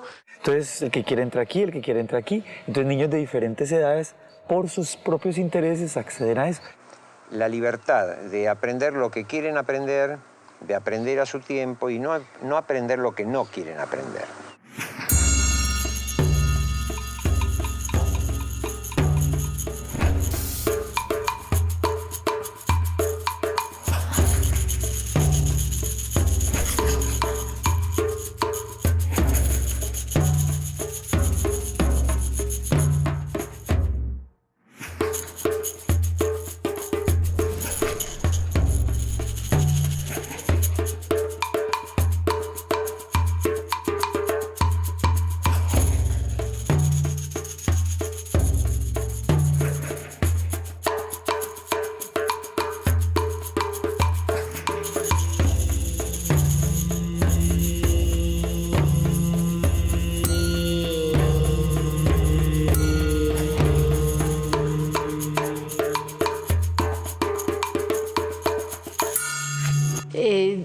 decidir qué hace le va a ayudar a darse cuenta qué más necesita elegir.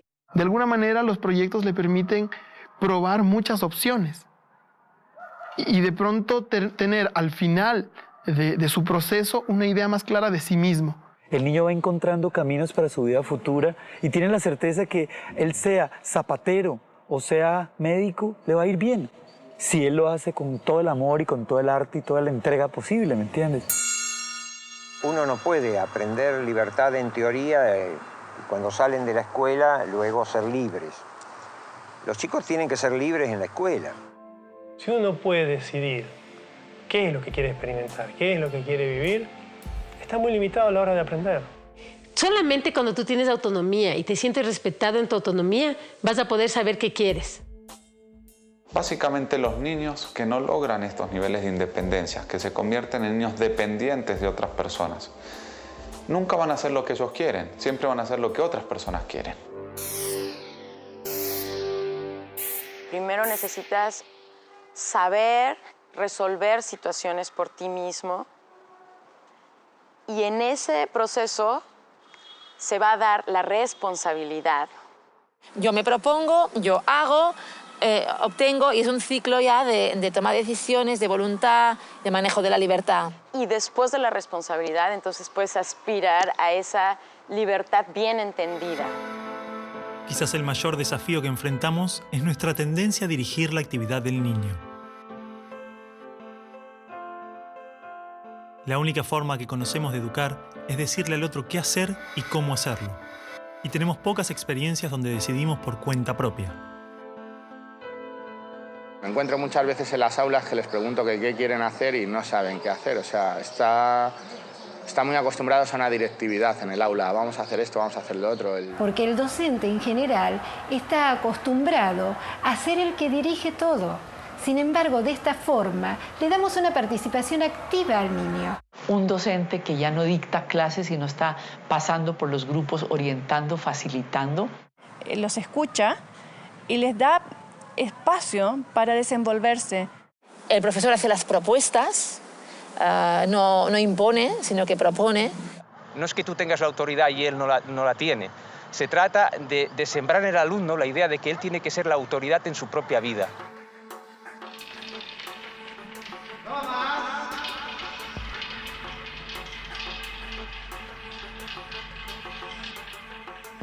Un 3, Romero. Nosotros creemos que las notas son totalmente subjetivas e imperfectas. Primero porque no hay un docente que evalúe igual a otro. Ante cada trabajo es el niño el que tendría que evaluar cómo se siente con ese trabajo. Si está satisfecho, si le parece que podría haberlo mejorado más. El niño también controla su proceso de aprendizaje, lleva su control de progreso. Él sabe en dónde está, en qué unidad, en qué guía, en qué parte de ese proceso. Él sabe su camino y él es el que va llevando cuenta de cómo va él en ese camino. Ellos deciden, ellos eligen a qué edad pasar, ellos eligen cuando están listos. No hay un examen de salida aquí, sino que ellos ven cuando ya han completado en el informe pedagógico todo lo que tienen que haber completado, dicen voy a salir. Algunas experiencias nos hablan de informes pedagógicos compartidos, que se centran en los procesos. Otras trabajan desde la autoevaluación y el constante intercambio entre educadores, educandos y familia. Esta perspectiva cambia totalmente nuestra manera de entender la evaluación. Si realmente nos interesa aprender respetando el ritmo y motivación propios, es importante cuestionar la necesidad de los exámenes y las calificaciones. No hay calificaciones para ver quién es mejor y peor. Simplemente hay un seguimiento en el desarrollo del niño. Observas su cuestión emocional, su madurez, su socialización, su nivel de independencia. Y eso se materializa en lo que hablamos de ellos en nuestras reuniones de equipo, en lo que compartimos el equipo y las familias en las reuniones individuales con las familias, pero no hay una evaluación de los aprendizajes, del comportamiento, de la conducta, de eso no hay una valoración, digamos. Hay un acompañamiento. La escuela se transforma en un espacio abierto, una escuela de puertas abiertas a las experiencias, costumbres, a la comunidad. Los conflictos y situaciones del espacio comunitario son parte de la escuela, y esta pasa a ser un centro educativo, donde todos podemos aprender de todos. De esta forma, no hay edades o barreras que nos separan, solo experiencias que nos integran. La escuela no debiera de tener ni siquiera murallas. El sueño mío es toda una ciudad, o sea, la ciudad de los niños, en los cuales toda la ciudad se convierta en ambientes de aprendizaje lúdicos. Bueno, lo primero es que tú entras y sientes un ambiente fluido, ¿sí? Como fluido y de mucha tranquilidad. Unos haciendo unas cosas, unos mirando un telescopio, unos leyendo ahí un libro, unos haciendo ahí un experimento. Grupitos trabajando, pero con un objetivo muy claro y sabiendo ellos para dónde van. Las escuelas rurales o escuelas unitarias en general se ven obligadas a trabajar con niños de diferentes edades en conjunto. Suele afirmarse que esta es una desventaja, pero por el contrario, el aprendizaje se potencia en experiencias, vínculos y valores humanos, tanto para los niños como para el docente.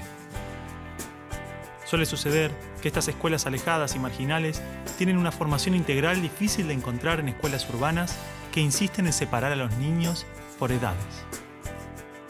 Esa temporalidad de la escuela también nos ha hecho tener en la escuela a los alumnos separados por generaciones.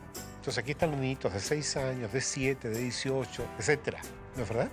Cuando el ser humano a lo largo de toda su historia ha vivido en relación intergeneracional, donde el pequeño ha compartido con el abuelo con el padre, una mezcla total. Y ahí el niño ha aprendido y ha aprendido muy bien. No estaban separados en cursos, sino que todos estaban juntos.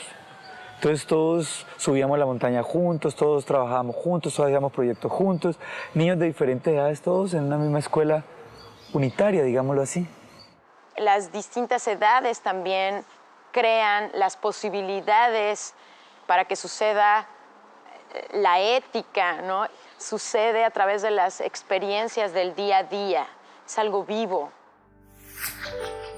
Hay escuelas con aulas integradas juntando niños cada 3 años. Otras donde hay niños que tienen hasta 6 años de diferencia. Y en algunas vemos adolescentes compartiendo el espacio con pequeños que recién comienzan. También existen muchas escuelas que mantienen el modelo graduado, pero los niños pueden cambiar de grupos según sus necesidades y procesos. Por lo general coinciden en la edad, pero como hay chicos que por madurez están trabajando conectados con otros temas, en una de esas ellos trabajan en algunas materias con algunos grupos más chicos o con algunos grupos más grandes. El chico que no puede avanzar en una materia, que avance en otra, que no tenga interrupción. Es como un curso de agua, que encuentra una piedra y no se queda esperando a ver. Busca por dónde pasar. Y si no crece, la pasa por arriba. Y esto permite que el niño que es fuerte en un área sea quien puede mostrar a los otros y ayudar a los otros en esa área. Y al mismo tiempo, él puede nutrirse del que es fuerte en otra área. O sea, todos podemos ser el estímulo próximo, pero en el momento que tenga que ser. Entonces, hay muchísimos niños de distintas edades que pueden pasar a ser ese estímulo próximo para el aprendizaje del niño y no necesariamente un grupo o alguien. Y es muy linda esa conexión que tienen entre ellos, porque los más grandes cuidan a los más chiquitos, y cuando salen a jugar los ayudan a cambiarse, a ponerse las zapatillas o a ponerse la campera. Es más bien aprender a vivir juntos, aprender a trabajar en equipo. ¿El objetivo de la educación cuál es? ¿Aprender? ¿Aprender qué? ¿Conocimientos? ¿O ir desarrollando unas capacidades humanas que solamente se desarrollan desde la relación con el otro, desde el tiempo, desde el proceso, desde el hacer, desde el comunicarse, desde el mirarse y del reconocerse, desde el amor?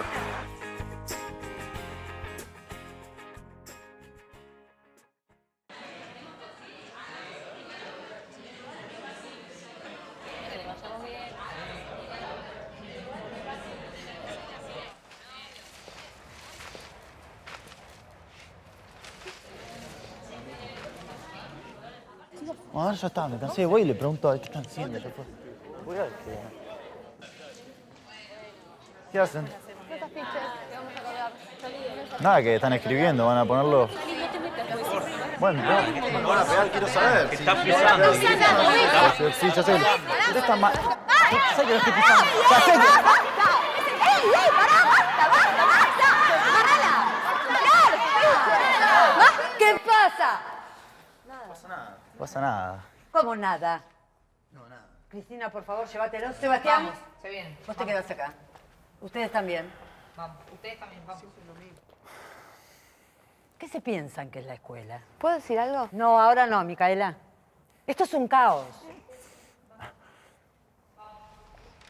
¿De qué te reís?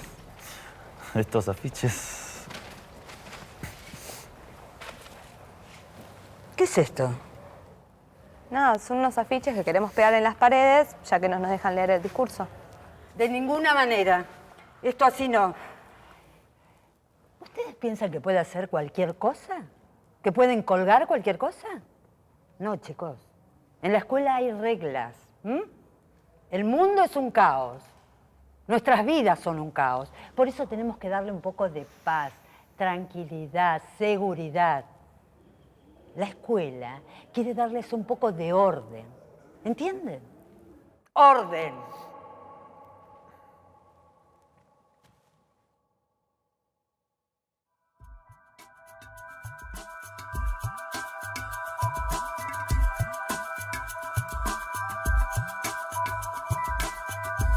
Siempre hay temor que la libertad y la falta de un sentido autoritario, más que autoridad, genere indisciplina, ¿no?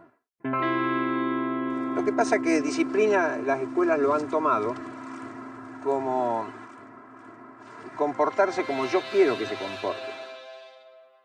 En realidad la disciplina es el aprendizaje de la conducta. Quiere decir que una persona disciplinada es una persona que aprende, que aprendió a manejar su conducta. Pero no externamente, sino que uno aprende a manejar su conducta. Podemos distinguir tres tipos de disciplina. Una disciplina autoritaria, normalmente con reglas establecidas por una autoridad que controla. Una disciplina funcional, donde las reglas derivan de experiencias reales, son modificadas y establecidas en grupo. Este tipo de disciplina es naturalmente establecida por la comunidad, ya que responde a la elección de todos. Y finalmente, una autodisciplina, donde cada persona es consciente de que construye su propia conducta. Ellos van aprendiendo el respeto de una manera viva y fácil. Cosa que si están todos sentados en sillas haciendo lo que les manda el adulto, ahí no hay aprendizaje de límites ni de respeto hacia el otro, simplemente hay obediencia. Básicamente, si tú les das a los niños que el límite es respetar a los demás, dejar trabajar, permitir trabajar, ellos entienden perfectamente que un comportamiento que impida el trabajo debe ser, esto no lo puedes hacer. Es decir, no hay que explicar nada en materia de convivencia. Vos no podés trabajar si el grupo de al lado está haciendo demasiado ruido, y viceversa. Y el tema está en que el niño empiece a hacerse cargo de las consecuencias que él mismo produce. Aquel ser que puede dominarse, que puede pensar, que puede reflexionar, realmente no necesita de un límite externo para poder conseguir lo que quiere. No podemos pretender que un joven pueda tomar decisiones conscientes sobre su vida, su entorno o su país si siempre decidimos por él cómo debe ir vestido a la escuela, qué debe aprender o qué hacer en su vida. Estos jóvenes tendrán que tomar decisiones en una sociedad donde las reglas van transformándose según las nuevas necesidades, opiniones y formas de entender la realidad. De la misma forma, podría suceder en la escuela, donde las reglas serían funcionales al aprendizaje, necesidades y opiniones de los niños. Para lograr esto, es clave replantearnos las estructuras de poder en la escuela. Que no debe haber estructuras de poder, que tiene que haber una autoridad funcional, administrativa, funcional, organizativa, pero no de poder. Cuando te atreves a cuestionar esa autoridad que viene de hecho, te puedes convertir en un mejor director de un proceso. A veces les pedimos la opinión y en definitiva cabe preguntarse si vamos a tomar en cuenta esa opinión o no. Yo diría ver juntos.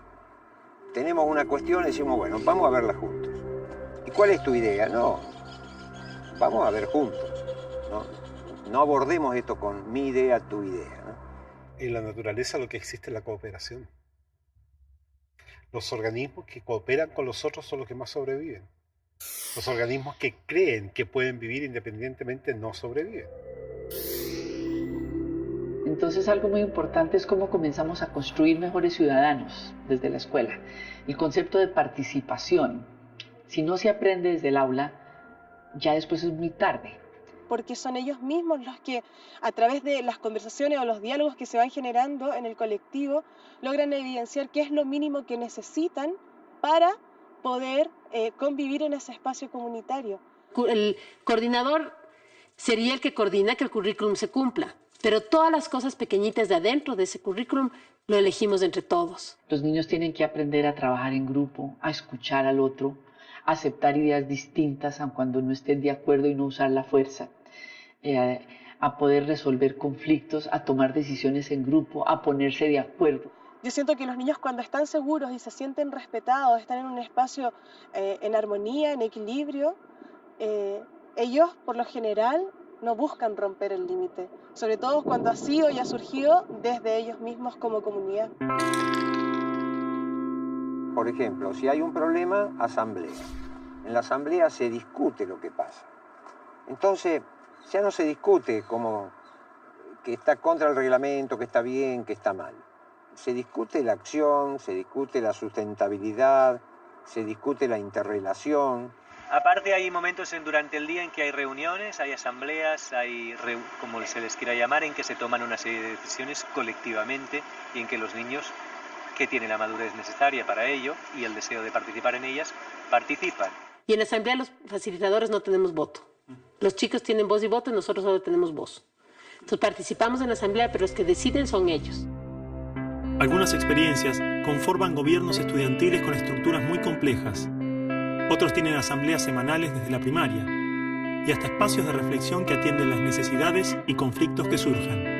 En todos, los niños toman decisiones sobre su realidad, las reglas, la forma de vestir, los roles que se asignan entre ellos, propuestas educativas, proyectos curriculares y en algunos casos hasta deciden quiénes conformarán el equipo de maestros. Es perder el miedo, atreverse a equilibrar un poco más la balanza y confiar en que los niños y los adolescentes tienen mucho que decir. Todo se da en un cierto caos y sin embargo ese caos es un caos constructivo donde reina una buena vinculación entre las personas. Trabajamos en ruedas, sentados en almohadones o en alfombritas en el piso. Un poco como el sentido que tenía antiguamente la ronda, ¿no? De que es un espacio en el que todos somos iguales, todos estamos a la misma distancia, nos podemos ver todos. Pues aquí los niños sobre cada objetivo de aprendizaje están dialogando, reflexionando solos, en pareja y en grupo. Se aprenden a ayudar, se aprenden a cuidar como una forma de vida. Entonces, hay una pelea entre dos niños. A ver, pasó esto con él, pero ¿y cuál fue tu parte? Ahí, ¿sí? Es como reconocer que uno también tiene que ver en una relación. Mediar para que entre ellos puedan hacer ese trabajo y cada uno hacerse responsable de su parte en el conflicto. Comprender que el otro, tanto como yo, pues cree que está en lo cierto. Y bueno, desde ahí, ¿cómo nos podemos entender, ¿no? Va a ser un ser que propicie la conversación, el intercambio y el afecto con el otro por construir un vínculo que les sirva para toda la vida, a ambos. Gran parte de estas experiencias, ya sean dentro o fuera de las escuelas, se ven obligadas a funcionar al margen del sistema, siendo negadas y excluidas.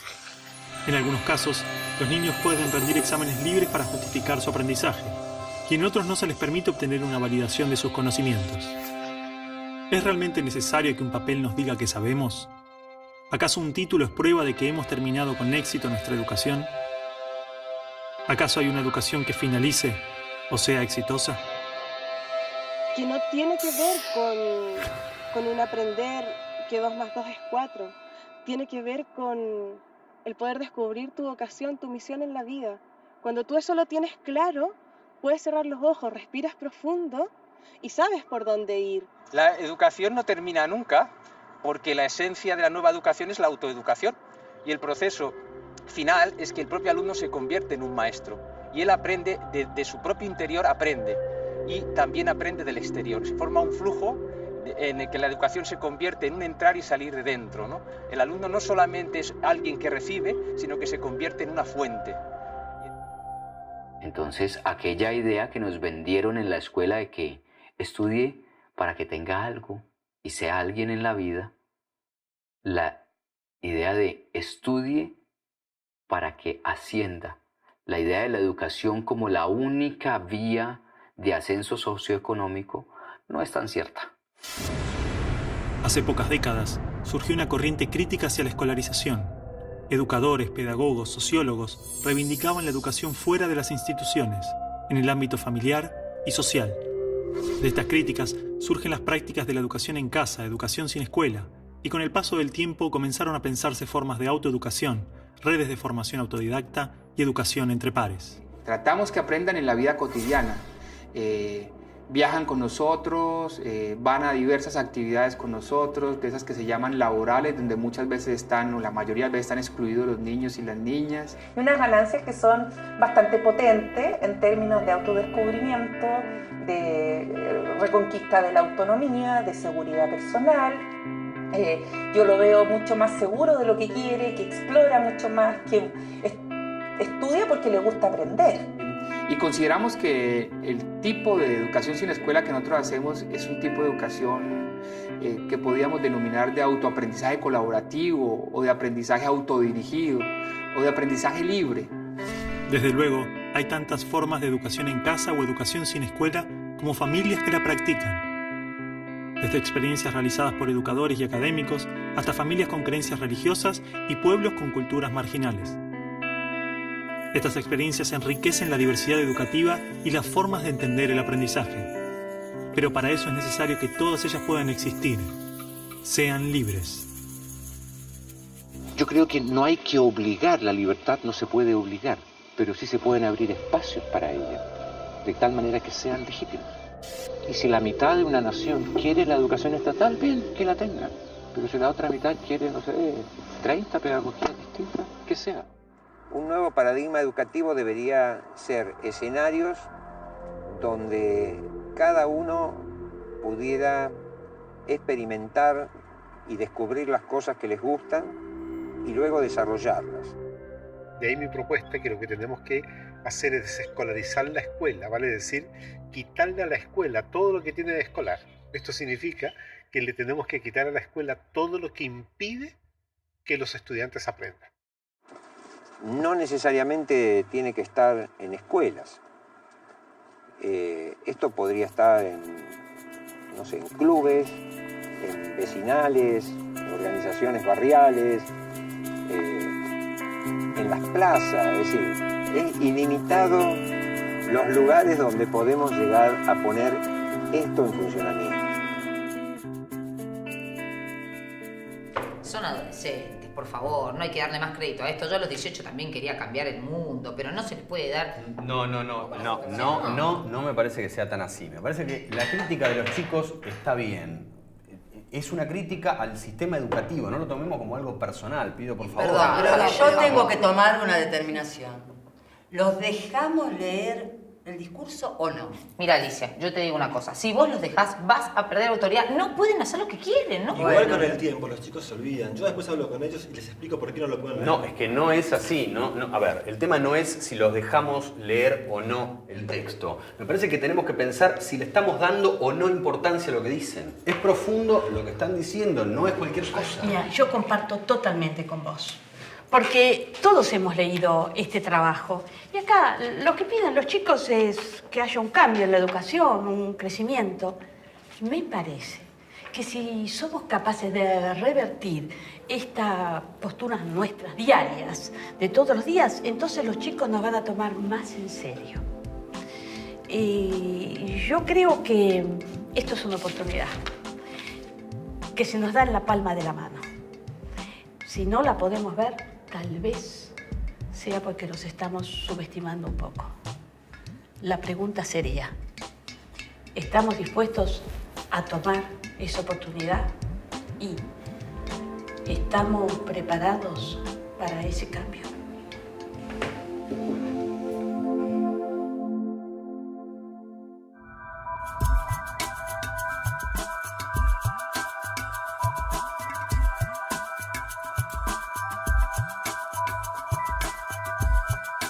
Ya no va el gran maestro a dar la gran clase magistral. Está simplemente acompañando un proceso de aprendizaje con un grupo de personas que no saben más o menos que él. Sí, o sea, el maestro debe entender que es un guía. Debe entender que va sembrando, que va guiando, que va poniendo oportunidades y excusas para que el niño explore, trabaje y se sienta motivado e interesado. Por lo tanto, a mi modo de ver, el término educación es confuso y parte desde un lugar arrogante. Por ejemplo, educación viene de educere. Educere significa sacar. Si yo soy profesor, quiero que el niño saque algo, saque lo mejor de sí. Pero eso incluso es arrogante, porque es un poco violento que tú saques lo mejor de ti, que yo te haga sacar lo mejor de ti con mis educación.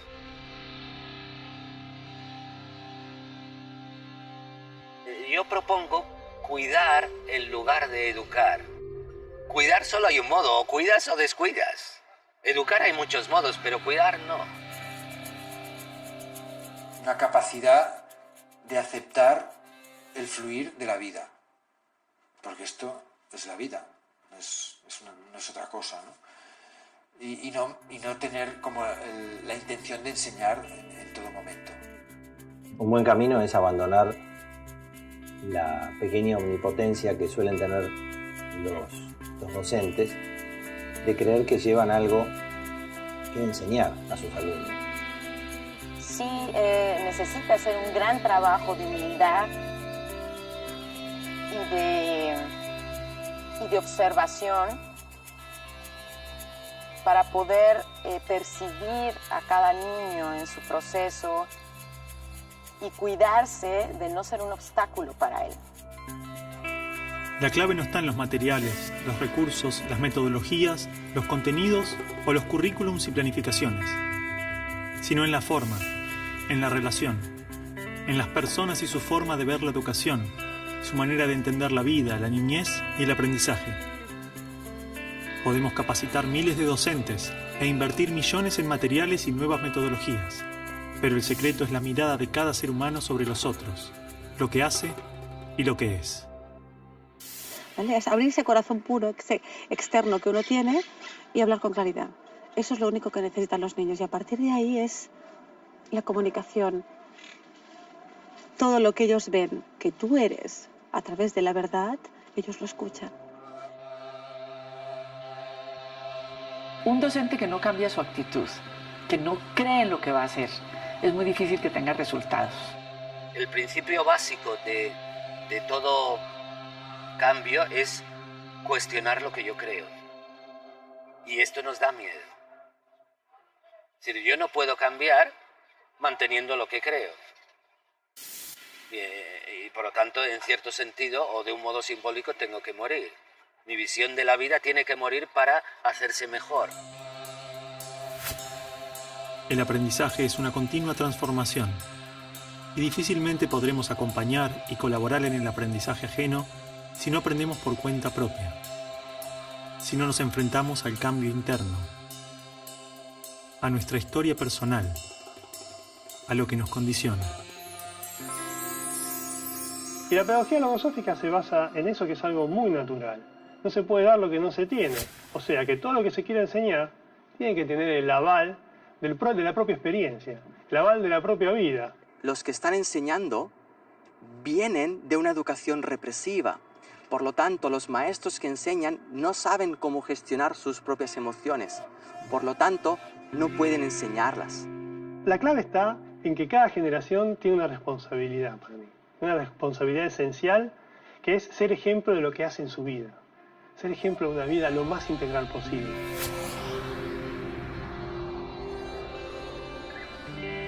Es como que los educadores cuando estudian los van convenciendo de que la educación es así, ¿no? Y entonces tienen menos capacidad de cuestionar la educación. Pero no son felices, pero no la pasan bien, pero no disfrutan de su trabajo. Es muy importante empezar a mirar qué estoy sintiendo yo cuando estoy educando. ¿Me estoy sintiendo en paz?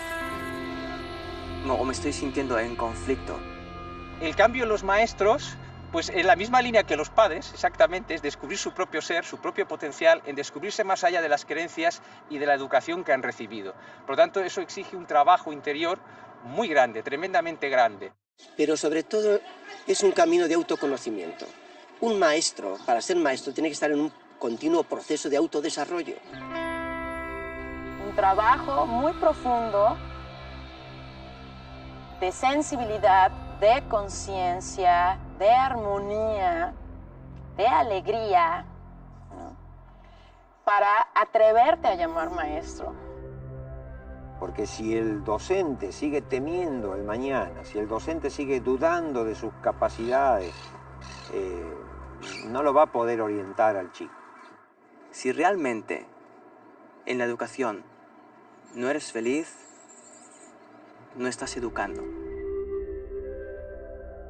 Entonces el docente también tiene que amar todo lo que ha vivido hasta ahora para precisamente darle la vuelta y transformarlo.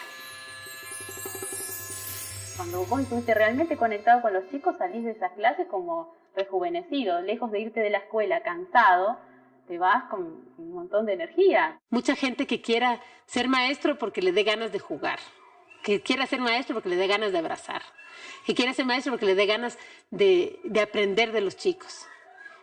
Yo pienso que realmente ser maestro es un privilegio en esta vida, porque es como meterte en la fragua todos los días. Salís transformado, aunque tenés que estar muy, muy ciego para no aprovechar esa oportunidad de crecimiento que tenés. Porque es el contacto con la vida misma, es como estar como en la naturaleza en su estado más puro. ¿Cómo puede un docente transmitir felicidad y realización personal si el sistema mismo lo considera un número?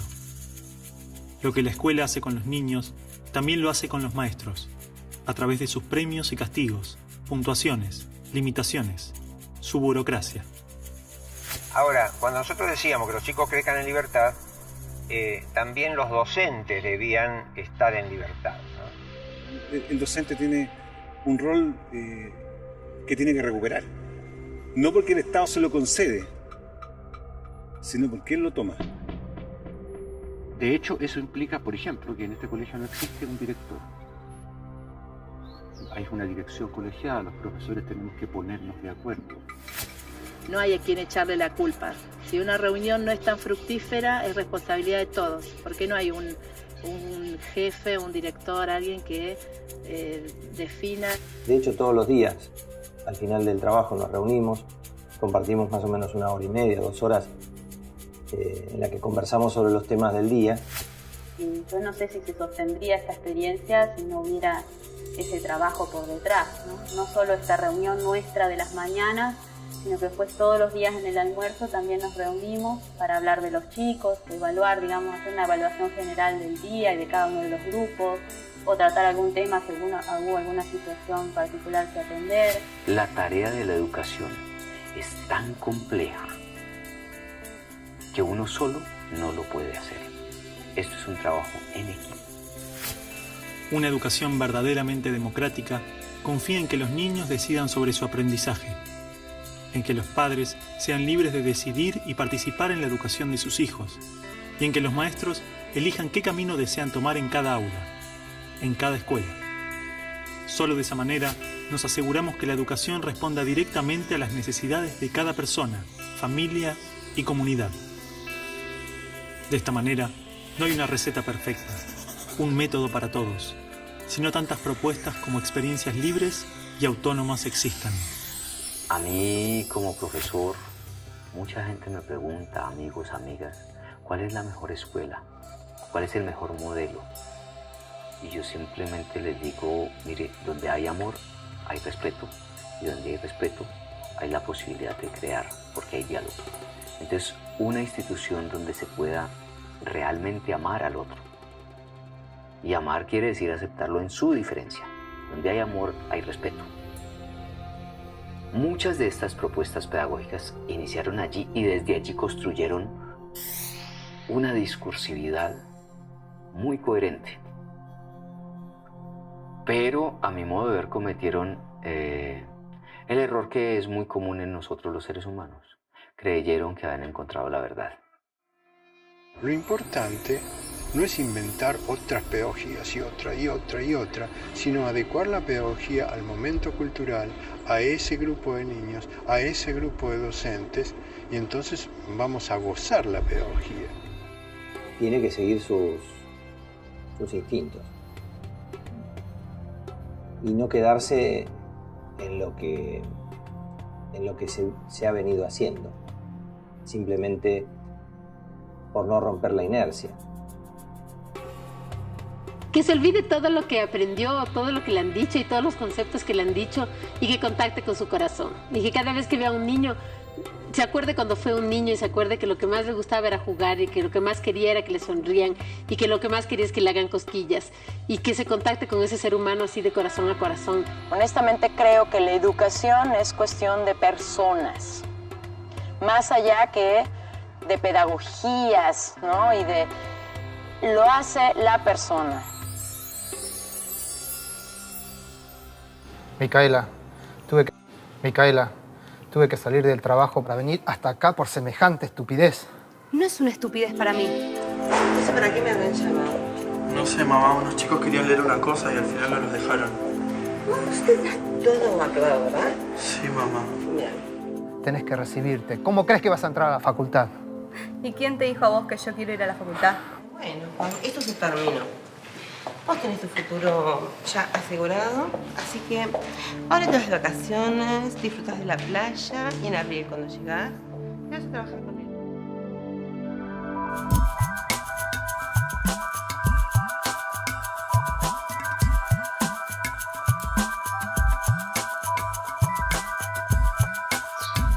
La familia es todo, es de donde venimos, es el principio de todo, el lugar que nos acoge. La familia es importantísimo. La pedagogía sistémica dice que los protagonistas de la educación son los padres. Entonces, una escuela que esté poco vinculada con las familias es una escuela que tiende a cerrarse en sí misma y por tanto a reproducir mecanismos de relación y de aprendizaje que seguramente están desvinculados de la realidad de cada uno de los alumnos. Sin la implicación de los padres y de las familias en general, no puede haber proyecto. La familia no es culpable de los malos resultados escolares, como lo dice la escuela. La familia es la responsable de toda la vida de la persona que está criando. Es determinante en la formación del ser humano. Porque tú puedes hacer todo el trabajo de sensibilización, de respeto, de reconocimiento del otro, pero si llega ese chico a la casa y el padre apenas lo ve, lo desconoce, y cuando lo reconoces para regañarlo, para gritarlo, para mandarlo, ¿cómo qué le va quedando al niño? Antiguamente, los niños aprendían en sus hogares, trabajando con sus padres, de sus quehaceres diarios, del día a día. Todo lo aprendían de compartir con sus padres y la comunidad. La escuela debía acompañar ese proceso. Pero muchas familias han perdido esta confianza en sí mismas. La confianza en que su propio instinto puede decirles cómo criar y educar a un niño. Como lo hemos hecho miles de años. Parece que los padres piensan que criar a un hijo es una actividad profesional. Es decir, que yo para criar a mi propio hijo debería estudiar, debería esforzarme y que como al fin y al cabo probablemente no lo acabaré de hacer bien por mucho que me esfuerce, pues lo mejor es que ya directamente le deje al niño a un profesional, a un pedagogo, a un pediatra, a un psicólogo, que ellos sí que saben de cuidar hijos, y no es así. Los únicos que pueden criar bien a los hijos son los padres. O sea, los niños es una oportunidad inmensa, es un regalo. Sinceramente es un regalo. Y es triste que normalmente en el mundo desarrollado lo que solemos hacer es apartarlos. Los llevamos a la escuela pronto. Hay madres y padres que ven al niño 1 hora al día. Pero esto, ¿cómo puede ser esto? O sea, ¿cómo podemos esperar algo hermoso de ahí? A ver, los niños necesitan estar con sus padres. Un niño establece un vínculo afectivo muy fuerte con una persona que habitualmente es su madre y lo pasa muy mal cuando se separa de esa persona. Lo pasa tanto peor cuanto más pequeño es y cuantas más horas seguidas está separado de esa persona.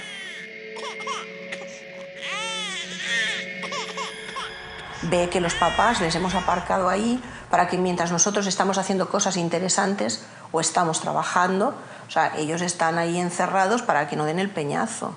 Y esa es muchas veces la sensación que ellos tienen y no entienden para qué aprender todo aquello. Esto incluso las guarderías, digamos, de categoría no han hecho absolutamente nada bueno. Es una cosa separar al hijo de la madre tan pronto. Esto, ¿qué estudio defiende esto? Esto en fin, no hay nada que defienda esto. Nosotros debemos de estar con nuestra familia. Las escuelas no tienen sentido ahí. Nosotros debemos de estar con nuestros amigos jugando, con nuestras pandillas, entre comillas, aprendiendo a conocer el mundo.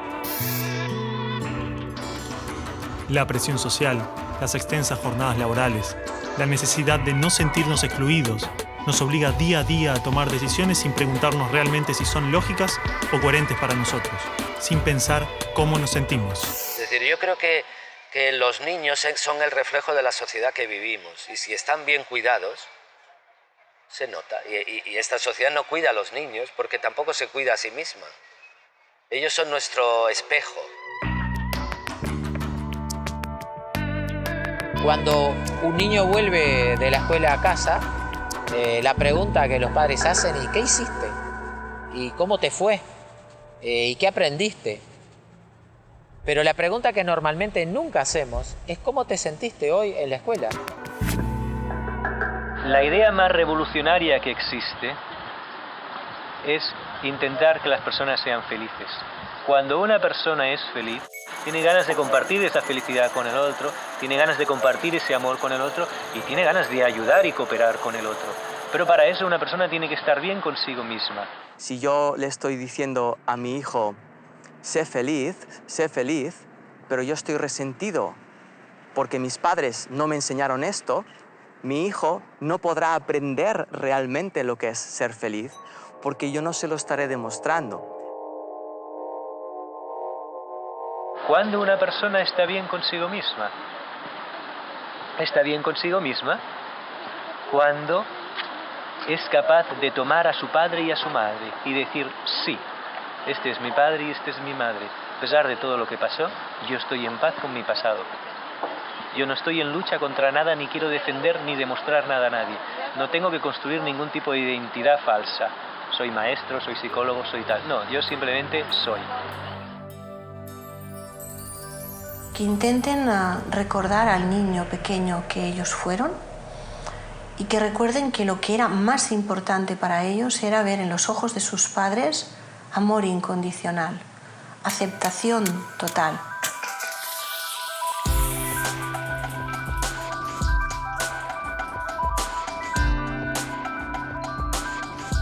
Y que miren a sus hijos realmente con ojos de curiosidad, con ojos de descubrimiento.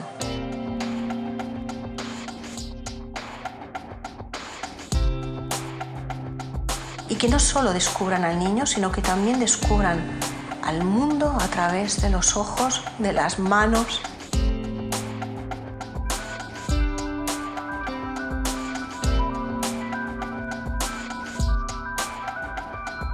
Pienso que ahí descubrimos la auténtica maternidad y la auténtica paternidad. Pues yo les diría que miren a sus hijos, o si no tienen hijos, que miren a los niños, que observen un rato a los niños desde el corazón. Y con eso es suficiente para decidir.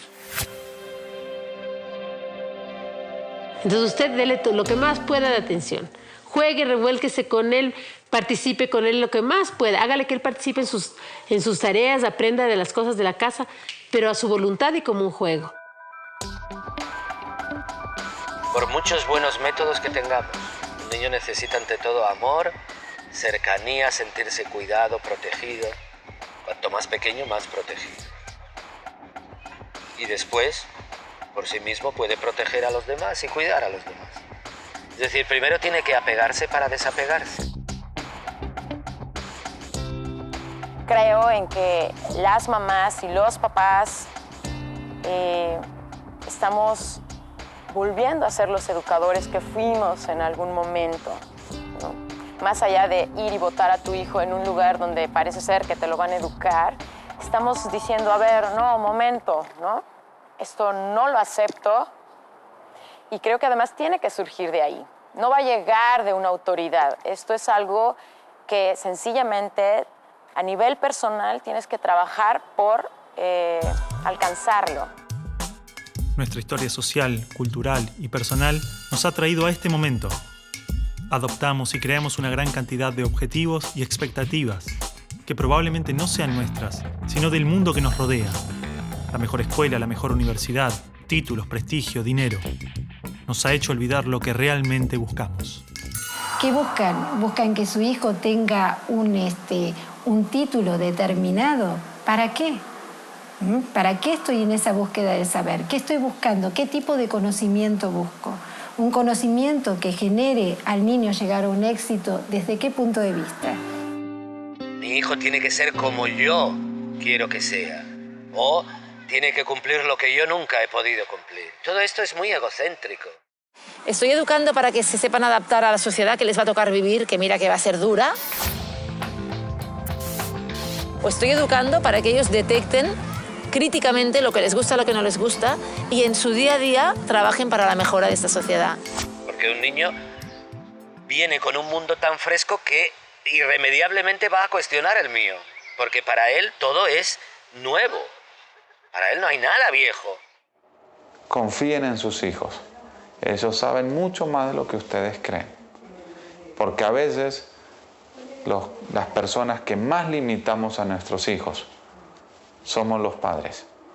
Y después lo sufrimos. Lo que trato de transmitirte es que es tan hermoso poder cuidar a un hijo por todo lo inesperado que tiene, por todo lo misterioso, por todos los problemas que nos trae. Es hermosísimo porque eso es una oportunidad para crecer inmensa. Liberemos nuestras expectativas. Hagamos a un lado lo que el mundo pretende de los niños, lo que la cultura espera de cada uno de nosotros. Respeten a los niños. Denle la oportunidad que se desarrollen como ellos se desarrollan, no como nosotros de adultos queremos o pensamos que deba ser, sino como ellos pueden hacerlo. Los ideales y objetivos que tenemos sobre los niños no nos permiten ver quiénes realmente son y qué es lo que necesitan, no mañana o dentro de varios años, sino hoy. Hay una sola cosa que realmente es importante.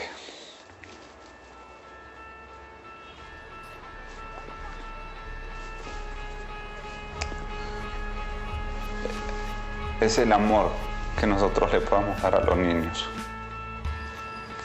Si queremos una sociedad diferente, lo único que realmente tenemos que hacer es amar a los niños para que ellos aprendan a amar a otros. El conocimiento va a venir solo. Los resultados del mundo vienen solo. Pero un niño que no fue amado difícilmente va a aprender a amar. Esto es algo que escribieron unos compañeros para leer a fin de año, pero no los dejaron. Y a mí me parece que es importante, entonces me gustaría leerlo. Hoy en día la educación está prohibida. Muy poco de lo que pasa en nuestra escuela es verdaderamente importante. Y las cosas que importan no se anotan en ningún cuaderno ni en ninguna carpeta. ¿Cómo encontrarnos con la vida? ¿Cómo enfrentarnos a las dificultades? No lo sabemos. Hablan mucho de educación, progreso, democracia, libertad, un mundo mejor. Un mundo mejor. Pero nada de eso pasa en el aula. Nada de eso pasa en el aula. Nos enseñan a estar lejos unos de otros y a competir por cosas que no tienen valor. Padres y maestros no nos escuchan. No nos preguntan nunca qué opinamos. No tienen idea de qué sentimos, qué pensamos o qué queremos hacer. ¿No sería maravilloso que podamos elegir día a día ir a la escuela? Que sea elección nuestra, no de nuestros padres. Que la escuela sea un lugar hermoso, donde disfrutar, donde jugar, donde ser libres, donde elegir qué aprender y cómo aprenderlo. Existen multitud de experiencias que se han animado a transformar las estructuras de la escuela. Experiencias de educadores que se atrevieron a pensar la escuela desde otros lugares. Muchas de ellas se han convertido en métodos formales, otras trabajan desde espacios comunitarios y populares. Algunas han elegido continuar la experiencia en forma privada y muchos otros lo hacen dentro de las aulas de la escuela pública. Estos ejemplos son prueba viva de que los esquemas tradicionales de la escuela pueden ser reinterpretados y alterados. Hay experiencias en toda clase y grupo social donde han habido educadores con intención de cambiar. Educación activa, popular, libertaria, cooperativa, libre, ecológica, democrática, holística, étnica, educación sin escuela, educación en casa. En mayor o menor medida, todas estas experiencias apuestan a pensar el aprendizaje como un continuo crecimiento, como el intercambio vivo entre el individuo, sus pares, su entorno y su comunidad. Una educación viva. Enseñarnos que las cosas pueden ser distintas. Ese es el ejemplo que nos tienen que dar. Sus expectativas son suyas, no son nuestras. Y mientras las sigan teniendo, vamos a seguir fallando. Esta película expone una parte de las ideas que encontramos. Hemos visitado algunas de todas las experiencias que existen y solo unas pocas las conocimos en profundidad. No existe una sola forma, no existe el mejor modelo. La verdadera diversidad existe cuando se respeta y experimenta la diversidad en todas sus dimensiones. Todas estas experiencias son valiosas porque son el fruto de personas que dedicaron su vida al aprendizaje. Existen desencuentros y coincidencias, pero no cabe duda de que todos aportan al mejoramiento de la educación. Necesitamos que sus ideas y prácticas salgan a la luz, poder conocer sus aportes, historias, riquezas y limitaciones, compartir recursos, intercambiar visiones y construir juntos un nuevo paradigma educativo. Por todo esto decimos basta. Basta de decidir por nosotros. Basta de calificarnos, basta de imponernos. Ni las ciencias, ni los exámenes, ni los títulos nos definen. Acá estamos para eso, para hablar, para compartir nuestras ideas. Aprender que las cosas se pueden cambiar. Nosotros vamos a decidir qué queremos ser, hacer, sentir o pensar. Hoy más que nunca, existen los recursos para que estas experiencias se multipliquen y diversifiquen. Existe la posibilidad de que la escuela se reencuentre con la educación, que sea un espacio construido y gestionado por toda la comunidad, que responda a las necesidades de las personas y su entorno. Creemos que la educación está prohibida, no por culpa de las familias, no por culpa de los chicos, no por culpa de los docentes. La educación la prohibimos todos. Cada vez que elegís mirar para otro lado en vez de escuchar. Cada vez que elegimos la meta en lugar del trayecto. Cada vez que dejamos todo igual en lugar de probar algo nuevo. Esta película es una invitación a encontrarnos con la educación más allá de los muros de la escuela que todos conocemos. Una invitación a pensar otras formas de aprendizaje, a conversar y debatir acerca de nuestras prácticas escolares y educativas. Seas docente. Seas alumno. Seas padre. Seas quien seas. Ayúdanos. La educación tiene que avanzar. Tiene que crecer. Tiene que cambiar. Encontrarnos con los otros, conocer y explorar sus experiencias, intercambiar ideas y llevarlas a nuestra realidad. Esa es nuestra propuesta y empieza hoy mismo.